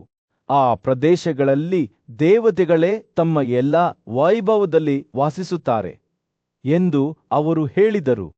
ಆಕಾಶವು ಬಣ್ಣಗಳಿಂದ ಹೊಳೆಯುತ್ತದೆ, ಅದು ಆನಂದ ಉದ್ಯಾನಗಳಲ್ಲಿ ಅರಳುವ ಚಿನ್ನದ ಕಮಲಗಳಂತೆ ನೃತ್ಯ ಮಾಡುತ್ತದೆ ಮತ್ತು ಮಿನುಗುತ್ತದೆ. ಆದರೆ ನನ್ನ ರಾಜಕುಮಾರ, ಈ ಅದ್ಭುತ ಸ್ಥಳಗಳು ಅಸ್ತಿತ್ವದ ಮೂಲತತ್ವವು ವಾಸಿಸುವ ಸಮೋಚ್ಚ ಪ್ರದೇಶಕ್ಕೆ ಹೋಲಿಸಿದರೆ ಕೇವಲ ನರಕಗಳಾಗಿವೆ. ಭೀಷ್ಮನ ವಿವರಣೆಯು ಭಯ, ನೋವು ಅಥವಾ ಯಾತನೆಯಿಂದ ಮುಟ್ಟದ ಸಾಮ್ರಾಜ್ಯದ ಚಿತ್ರಣವನ್ನು ಚಿತ್ರಿಸಿದೆ. ಜನ್ಮ, ಮರಣ, ಸಂತೋಷ ಅಥವಾ ದುಃಖವಿಲ್ಲ ಎಂದು ಆತ ಹೇಳಿದ. ಆತನ ಧ್ವನಿಯು ಭಯದಿಂದ ತುಂಬಿದೆ. ಕಾಲವು ಅನಂತ ಮತ್ತು ನಿರಾಕಾರವಾಗಿದೆ. ಪರಮಾತ್ಮನ ಆಜ್ಞೆಯ ಪ್ರಕಾರ ಕೇವಲ ಸಾಧನವಾಗಿದೆ. ಈ ಸ್ಥಿತಿಯನ್ನು ಸಾಧಿಸುವ ಪತಿತನು ಮತ್ತೆ ಎಂದಿಗೂ ದುಃಖವನ್ನು ತಿಳಿದುಕೊಳ್ಳುವುದಿಲ್ಲ, ಏಕೆಂದರೆ ಅವರು ಅಸ್ತಿತ್ವದ ಚಕ್ರಗಳನ್ನು ಮೀರಿದ್ದಾರೆ. ಭೀಷ್ಮನು ಮಾತನಾಡುತ್ತಿದ್ದಂತೆ ಯುಧಿಷ್ಠಿರನ ಕಣ್ಣುಗಳು ಆಶ್ಚರ್ಯದಿಂದ ವಿಶಾಲವಾದವು. ಆ ಸರ್ವೋಚ್ಚ ರಾಜ್ಯವನ್ನು ತಲುಪುವ ತೀರಿಸಲಾಗದ ಬಯಕೆಯಿಂದ ಅವನ ಹೃದಯವು ಉರಿಯುತ್ತಿತ್ತು. ಭೀಷ್ಮನು ಇತರ ನರಕಗಳ ರಹಸ್ಯಗಳನ್ನು ಬಹಿರಂಗಪಡಿಸಿದಾಗ ಅವನು ಶ್ರದ್ಧೆಯಿಂದ ಆಲಿಸಿದನು. ಪ್ರತಿಯೊಂದೂ ಸರ್ವೋಚ್ಚ ಪ್ರದೇಶದ ನೆರಳಿನ ಪ್ರತಿಬಿಂಬವಾಗಿತ್ತು. ಆದರೆ ನನ್ನ ರಾಜನೇ, ಅಂತಿಮವಾಗಿ ಭೀಷ್ಮನು ಈ ನಾಕಗಳ ಬಗ್ಗೆ ತಿಳಿದುಕೊಳ್ಳಬೇಕಾದ ಎಲ್ಲವನ್ನೂ ನಾನು ನಿಮಗೆ ಹೇಳಿಲ್ಲ. ವಾಸ್ತವವಾಗಿ ಸರ್ವೋಚ್ಚ ಪ್ರದೇಶಕ್ಕೆ ಹೋಲಿಸಿದರೆ ಉಳಿದ ಎಲ್ಲವೂ ಕತ್ತಲೆ ಮತ್ತು ಹತಾಶೆ. ಆದರೂ ಆ ಕ್ಷೇತ್ರಗಳಲ್ಲಿಯೂ ಸಹ ಭರವಸೆಯ ಮಿಲುಗುವಿಕೆಯಿದೆ. ಏಕೆಂದರೆ ಪವಿತ್ರ ಗ್ರಂಥಗಳ ಪಠಣದ ಮೂಲಕವೇ ಒಬ್ಬರು ಇನ್ನೂ ಅಂತಿಮ ಗುರಿಯನ್ನು ಸಾಧಿಸಬಹುದು. ಭೀಷ್ಮನು ಮಾತನಾಡುವುದನ್ನು ಮುಗಿಸಿದಾಗ ಯುಧಿಷ್ಠಿರನು ಚಿಂತನಶೀಲ ಮೌನದಲ್ಲಿ ಕುಳಿತಿದ್ದನು. ಅವನು ಕೇಳಿದ ವಿಷಯಗಳ ಭಾರದಿಂದ ಅವನ ಮನಸ್ಸು ಅಲುಗಾಡುತ್ತಿತ್ತು. ಸೂರ್ಯನು ದಿಗಂತದ ಕೆಳಗೆ ಮುಳುಗಿ ಮೃದುವಾದ ಸಂಜೆಯ ಹೊಳಪಿನಲ್ಲಿ ರಾಜ್ಯವನ್ನು ಮುಳುಗಿಸಿದ್ದನು. ಆದರೆ ಯುಧಿಷ್ಠಿರನಿಗೆ ಕತ್ತಲೆಯು ಸಂಪೂರ್ಣತೆಯಿಂದ ದೂರವಿತ್ತುದೇಕೆಂದರೆ ಜ್ಞಾನೋದಯದ ಮಾರ್ಗವು ತನ್ನ ಮುಂದೆ ಇದೆ ಎಂದು ಆತನಿಗೆ ತಿಳಿದಿತ್ತು. ಅದು ಭೀಷ್ಮನ ಪ್ರಕಾಶಮಾನವಾದ ಮಾತುಗಳಿಂದ ಪ್ರಕಾಶಿಸಲ್ಪಟ್ಟಿದೆ. ನೈತಿಕತೆ ಮತ್ತು ಸದಾಚಾರದ ಬಗೆಗಿನ ಚರ್ಚೆಯ ನಡುವೆಯೇ ಯುಧಿಷ್ಠಿರನು ಭೀಷ್ಮನನ್ನು ಈ ಹಿಂದೆ ಉಲ್ಲೇಖಿಸಲಾದ ಒಂದು ಪ್ರಾಚೀನ ಕಥೆಯನ್ನು ವಿವರಿಸಲು ಕೇಳಿಕೊಂಡನು. ಭೀಷ್ಮನೊಬ್ಬ ಹಿಮಾಲಯದ ಬುಡದಲ್ಲಿ ವಾಸಿಸುತ್ತಿದ್ದ ಪ್ರಸಿದ್ಧ ಬ್ರಾಹ್ಮಣನ ಕಥೆಯನ್ನು ಹೇಳಲು ಒಪ್ಪಿಕೊಂಡ ಈ ಬುದ್ಧಿವಂತ ಮತ್ತು ಧರ್ಮನಿಷ್ಠ ಪತಕನು 1000 ವರ್ಷಗಳ ಕಾಲ ಕಠಿಣ ತಪಸ್ಸನ್ನು ಆಚರಿಸಿದನು. ಪವಿತ್ರ ಗಾಯತ್ರಿ ಮಂತ್ರವನ್ನು ಅತ್ಯಂತ ಭಕ್ತಿಯಿಂದ ಪಠಿಸಿದನು. ಅವರ ಸಮರ್ಪಣೆಯಿಂದ ಸಂತೋಷಗೊಂಡ ಸಾವಿತ್ರಿ ದೇವಿಯು ಅವರ ಮುಂದೆ ಕಾಣಿಸಿಕೊಂಡಳು ಮತ್ತು ಕೃತಜ್ಞತೆಯನ್ನು ವ್ಯಕ್ತಪಡಿಸಿದಳು. ಅವರು ಬ್ರಾಹ್ಮಣನನ್ನು ಅವರ ದಣಿವರಿಯದ ಪ್ರಯತ್ನಗಳಿಗೆ ಪ್ರತಿಫಲವಾಗಿ ಏನು ಬಯಸುತ್ತಾರೆ ಎಂದು ಕೇಳಿದರು ಮತ್ತು ಪಟ್ಟಣದಲ್ಲಿ ಅವನ ಹೃದಯವು ಸಂತೋಷದಿಂದ ತುಂಬಿರಲಿ ಎಂದು ಅವನು ವಿನಮ್ರವಾಗಿ ವಿನಂತಿಸಿದನು. ಸಾವಿತ್ರಿಯು ಅವನ ಆಸೆಯನ್ನು ಈಡೇರಿಸಿದಳು ಮತ್ತು ಸಮಯ, ಮೃತ್ಯು, ಮರಣ, ಯಮ ಮತ್ತು ಧರ್ಮವು ಶೀಘ್ರದಲ್ಲೇ ನೈತಿಕತೆಯ ವಿವಾದದಲ್ಲಿ ಅವನನ್ನು ತೊಡಗಿಸಿಕೊಳ್ಳಲು ಬರುತ್ತವೆ ಎಂದು ಭವಿಷ್ಯ ನುಡಿದಳು. ಬ್ರಾಹ್ಮಣನು ತನ್ನ ಸ್ವಯಂ ನಿಯಂತ್ರಣ ಮತ್ತು ಸತ್ಯದ ಭಕ್ತಿಯನ್ನು ಕಾಪಾಡಿಕೊಂಡು ಇನ್ನೂ 1000 ವರ್ಷಗಳ ಕಾಲ ತನ್ನ ಪಠಣವನ್ನು ಮುಂದುವರಿಸಿದನು. ಊಹಿಸಿದಂತೆ ಧರ್ಮನು ಬ್ರಾಹ್ಮಣನ ಮುಂದೆಯೇ ಕಾಣಿಸಿಕೊಂಡನು. ತನ್ನ ಪಟ್ಟಣದ ಪ್ರತಿಫಲವನ್ನು ಗೆದ್ದುಕೊಂಡಿದ್ದೇನೆ ಎಂದು ಘೋಷಿಸಿದನು. ಭಾವೋದ್ರೇಕ ಮತ್ತು ದುಃಖದಿಂದ ಮುಕ್ತವಾದ ಸಂತೋಷದ ಅತ್ಯುನ್ನತ ಪ್ರದೇಶಗಳಿಗೆ ಏರುತ್ತಾನೆ. ಆದಾಗ್ಯೂ ಬ್ರಾಹ್ಮಣನು ಈ ಪ್ರಸ್ತಾಪವನ್ನು ನಿರಾಕರಿಸಿದನು. ತನ್ನ ಭೌತಿಕ ದೇಹಕ್ಕೆ ತನ್ನ ಬಾಂಧವ್ಯವನ್ನು ಮತ್ತು ಮಂತ್ರವನ್ನು ಪಠಿಸುವ ಕ್ರಿಯೆಯನ್ನು ವ್ಯಕ್ತಪಡಿಸಿದರುದಮ್ಮನು ತನ್ನ ಮರ್ತ್ಯ ಸುರುಳಿಯನ್ನು ತ್ಯಜಿಸಿ ಸ್ವರ್ಗಕ್ಕೆ ಏರಲು ಅವನನ್ನು ಒತ್ತಾಯಿಸಿದನು. ಆದರೆ ಬ್ರಾಹ್ಮಣನು ನಿರಾಕರಿಸಿದನು. ತನ್ನ ದೇಹವನ್ನು ಹಾಗೇ ಇಟ್ಟುಕೊಂಡು ತನ್ನ ಭಕ್ತಿಯ ಅಭ್ಯಾಸವನ್ನು ಮುಂದುವರಿಸಲು ಆದ್ಯತೆ ನೀಡಿದನು. ಧರ್ಮನು ನಂತರ ಸಮಯ, ಮೃತ್ಯುವು ಮತ್ತು ಯಮನು ಅವನನ್ನು ಹೊತ್ತುಕೊಳ್ಳುವ ಉದ್ದೇಶದಿಂದ ಸಮೀಪಿಸುತ್ತಿದ್ದಾನೆ ಎಂದು ಬಹಿರಂಗಪಡಿಸಿದನು. 3 ಆಗಮಿಸಿದಾಗ ಅವರು ಬ್ರಾಹ್ಮಣನ ನೀತಿನಿಷ್ಠ ನಡವಳಿಕೆಯನ್ನು ಹೊಗಳಿದರು ಮತ್ತು ಪ್ರೋತ್ಸಾಹದ ಮಾತುಗಳನ್ನು ನೀಡಿದರು. ಬ್ರಾಹ್ಮಣನು ಪ್ರತಿಯಾಗಿ ಅವರನ್ನು ಪ್ರೀತಿಯಿಂದ ಸ್ವಾಗತಿಸಿದನು ಮತ್ತು ಅವರಿಗೆ ಹೇಗೆ ಸೇವೆ ಸಲ್ಲಿಸಬಹುದು ಎಂದು ಕೇಳಿದನು. ಅಷ್ಟರಲ್ಲಿ ರಾಜ ಇಕ್ಷ್ವಾಕು, ಒಬ್ಬ ರಾಜ ಪವಿತ್ರ ಜಲಗಳು ಮತ್ತು ದೇವಾಲಯಗಳಿಗೆ ಭೇಟಿ ನೀಡಲು ಹೊರಟ ಇಕ್ಷ್ವಾಕು ಗೌರವದಿಂದ ತಲೆಯಾಡಿಸಿದನು ಮತ್ತು ಅವರ ಕಲ್ಯಾಣವನ್ನು ವಿಚಾರಿಸಿದನು. ಬ್ರಾಹ್ಮಣನು ತನ್ನ ಪಾದಗಳನ್ನು ತೊಳೆದುಕೊಳ್ಳಲು ಆಸನ ಮತ್ತು ನೀರನ್ನು ನೀಡಿದನು. ಜೊತೆಗೆ ಸಾಮಾನ್ಯ ಅರ್ಪಣೆಗಳನ್ನು ನೀಡಿದನು. ನಂತರ ಇಕ್ಷ್ವಾಕು ಅವರು ತಮ್ಮ ದಯೆಯನ್ನು ಹೇಗೆ ಮರುಪಾವತಿಸಬಹುದು ಎಂದು ಕೇಳಿದರು. ಅವರಿಗೆ ಉಡುಗೊರೆಗಳನ್ನು ನೀಡುವಂತೆ ಸೂಚಿಸಿದರು. ಆದಾಗ್ಯೂ ಬ್ರಾಹ್ಮಣನು ನಿರಾಕರಿಸಿದನು. ತಾನು ಭೌತಿಕ ಪ್ರತಿಫಲಗಳನ್ನು ಸ್ವೀಕರಿಸುವುದನ್ನು ತ್ಯಜಿಸಿದ್ದೇನೆ ಎಂದು ವಿವರಿಸಿದನು. ಬದಲಿಗೆ ಕೆಲಸ ಮಾಡಿದವರಿಗೆ ಮತ್ತು ಅಂತಹ ಅರ್ಪಣೆಗಳನ್ನು ಸ್ವೀಕರಿಸಿದವರಿಗೆ ಇಕ್ಷ್ವಾಕು ಉಡುಗೊರೆಗಳನ್ನು ನೀಡಬೇಕೆಂದು ಅವನು ಪ್ರಸ್ತಾಪಿಸಿದನು. ಆದರೆ ಬ್ರಾಹ್ಮಣನು ತನ್ನದೇ ಆದ ಭಕ್ತಿ, ಪದ್ಧತಿಗಳ ಮೇಲೆ ಕೇಂದ್ರೀಕರಿಸುತ್ತಾನೆ. ಹುಟ್ಟಿನಿಂದ ಕ್ಷತ್ರಿಯನಾದ ರಾಜನು ಯೋಧರಾಗಿ ಅವರಿಗೆ ಯುದ್ಧವನ್ನು ಹೇಗೆ ಕೇಳಬೇಕು ಎಂದು ತಿಳಿದಿದೆ, ಆದರೆ ಉಡುಗೊರೆಗಳನ್ನು ಹೇಗೆ ಕೇಳಬೇಕು ಎಂದು ತಿಳಿದಿಲ್ಲ ಎಂದು ಉತ್ತರಿಸಿದನು. ಬ್ರಾಹ್ಮಣನು ಅವರ ಸ್ವಭಾವವನ್ನು ಅರ್ಥಮಾಡಿಕೊಂಡು ಮುಗುಳ್ನಕನು ಮತ್ತು ಸಂಭಾಷಣೆ ಕೊನೆಗೊಂಡಿತು. ಹೀಗೆ ಬ್ರಹ್ಮನು ಧರ್ಮಕಾಲ, ಮೃತ್ಯು, ಯಮ ಮತ್ತು ರಾಜ ಇಕ್ಷ್ವಾಕುವಿನೊಂದಿಗಿನ ಬ್ರಾಹ್ಮಣನ ಮುಖಾಮುಖಿಯ ಕಥೆಯನ್ನು ಮುಕ್ತಾಯಗೊಳಿಸಿ ಭಕ್ತಿ, ಆತ್ಮನಿಯಂತ್ರಣ ಮತ್ತು ಸದಾಚಾರದ ಅನ್ವೇಷಣೆಯ ವಿಷಯಗಳನ್ನು ಎತ್ತಿ ತೋರಿಸಿದನು. ಒಂದು ಪವಿತ್ರ ತೋಟದಲ್ಲಿ ಬುದ್ಧಿವಂತ ರಾಜ ಯುಧಿಷ್ಠಿರನು ತನ್ನ ಅಜ್ಜ ಭೀಷ್ಮನ ಸಲಹೆಯನ್ನು ಕೇಳಿದನು. ಸಾವಿತ್ರಿಯ ದೇವಿಯಿಂದ ಅಪರೂಪದ ವರವನ್ನು ಪಡೆದ ನಿಷ್ಠಾವಂತ ಪತಕ ವಿರೂಪನ ಕಥೆಯಿಂದ ರಾಜನ ಕುತೂಹಲವು ಕೆರಳಿಸಿತು. ಭೀಷ್ಮನು ವಿರೂಪ ಮತ್ತು ಅದೇ ಪವಿತ್ರ ತೋಟದಲ್ಲಿ ಒಟ್ಟುಗೂಡಿದ ಇನ್ನೊಬ್ಬ ಬ್ರಾಹ್ಮಣನ ಕಥೆಯನ್ನು ವಿವರಿಸಲು ಪ್ರಾರಂಭಿಸಿದನು. ಭೀಷ್ಮನು ಮಾತನಾಡುವಾಗ ವಿರೂಪನ ಮಾತುಗಳನ್ನು ಕೇಳಿದ ನಂತರ ಬ್ರಾಹ್ಮಣನು ಧರ್ಮ, ಯಮಕಾಲ, ಮೃತ್ಯು, ಸ್ವರ್ಗದ ದೇವರುಗಳನ್ನು ಮತ್ತು ಅಲ್ಲಿ ಹಾಜರಿದ್ದ ಎಲ್ಲಾ ಪೂಜ್ಯ ಬ್ರಾಹ್ಮಣರನ್ನು ಹೇಗೆ ಆರಾಧಿಸಿದನೆಂಬುದನ್ನು ವಿವರಿಸಿದನು. ನಂತರ ಅವನು ತನ್ನ ಪಟ್ಟಣಗಳ ಪ್ರತಿಫಲದಲ್ಲಿ ಪಾಲನ್ನು ಪಡೆದ ರಾಜನ ಕಡೆಗೆ ತಿರುಗಿ, ಅದನ್ನು ನನ್ನೊಂದಿಗೆ ಹಂಚಿಕೊಳ್ಳುವುದರಿಂದ ನಿಮ್ಮ ಯಶಸ್ಸು ವ್ಯರ್ಥವಾಗಿದ್ದರೆ ನಾನು ಮತ್ತೆ ಅಭ್ಯಾಸ ಮಾಡುತ್ತೇನೆ ಎಂದು ಹೇಳಿದನು.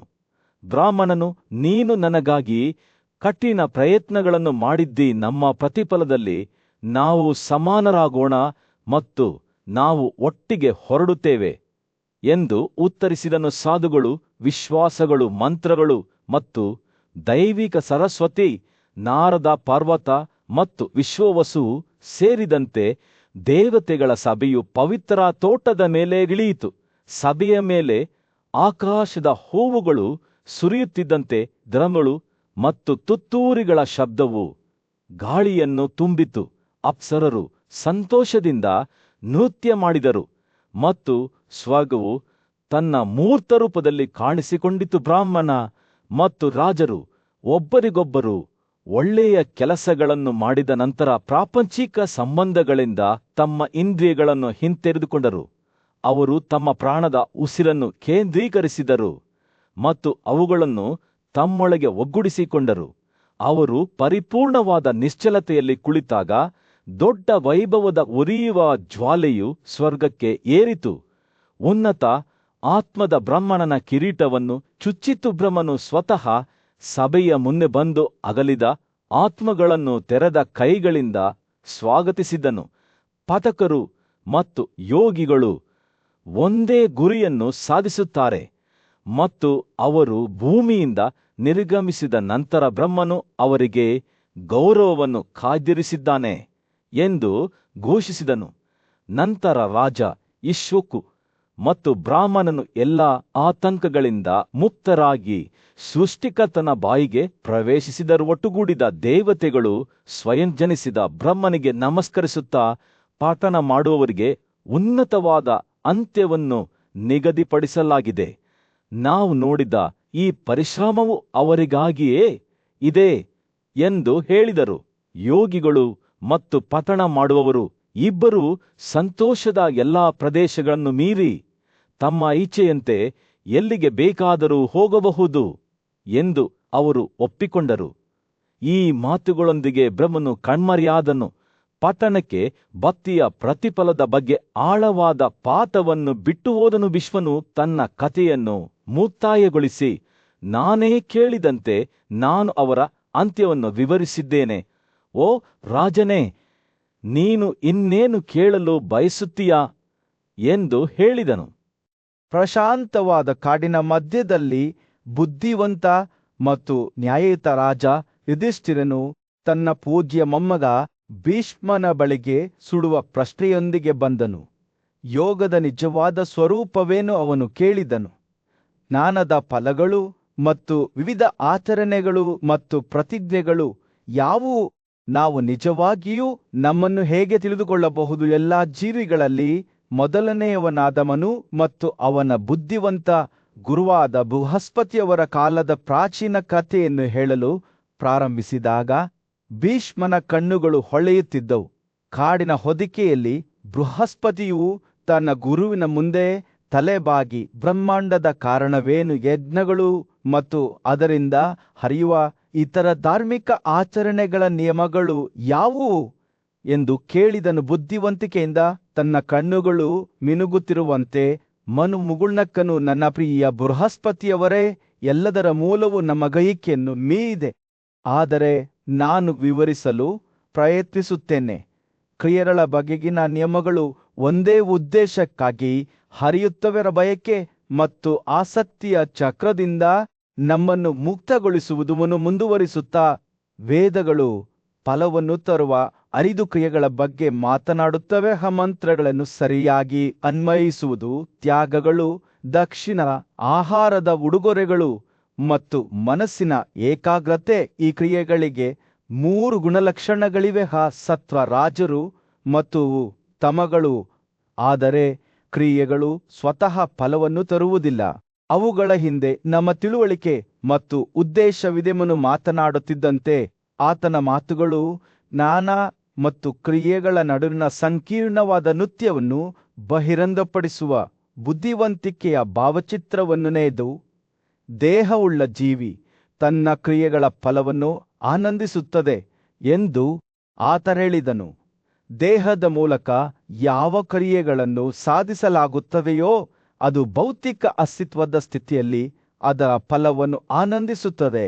ಆದರೆ ಪದಗಳು ಅಥವಾ ಮನಸ್ಸಿನ ಮೂಲಕ ಯಾವ ಕ್ರಿಯೆಗಳನ್ನು ಸಾಧಿಸಲಾಗುತ್ತದೆಯೋ ಅವುಗಳ ಫಲಗಳನ್ನು ಭೌತಿಕ ಅಸ್ತಿತ್ವವನ್ನು ಮೀರಿದ ಸ್ಥಿತಿಯಲ್ಲಿ ಆನಂದಿಸಲಾಗುತ್ತದೆ. ಮನುವಿನ ಮಾತುಗಳನ್ನು ಕೇಳುವಾಗ ಭೀಷ್ಮನ ಕಣ್ಣುಗಳು ತಿಳುವಳಿಕೆಯಿಂದ ಹೊಳೆಯುತ್ತಿದ್ದವು.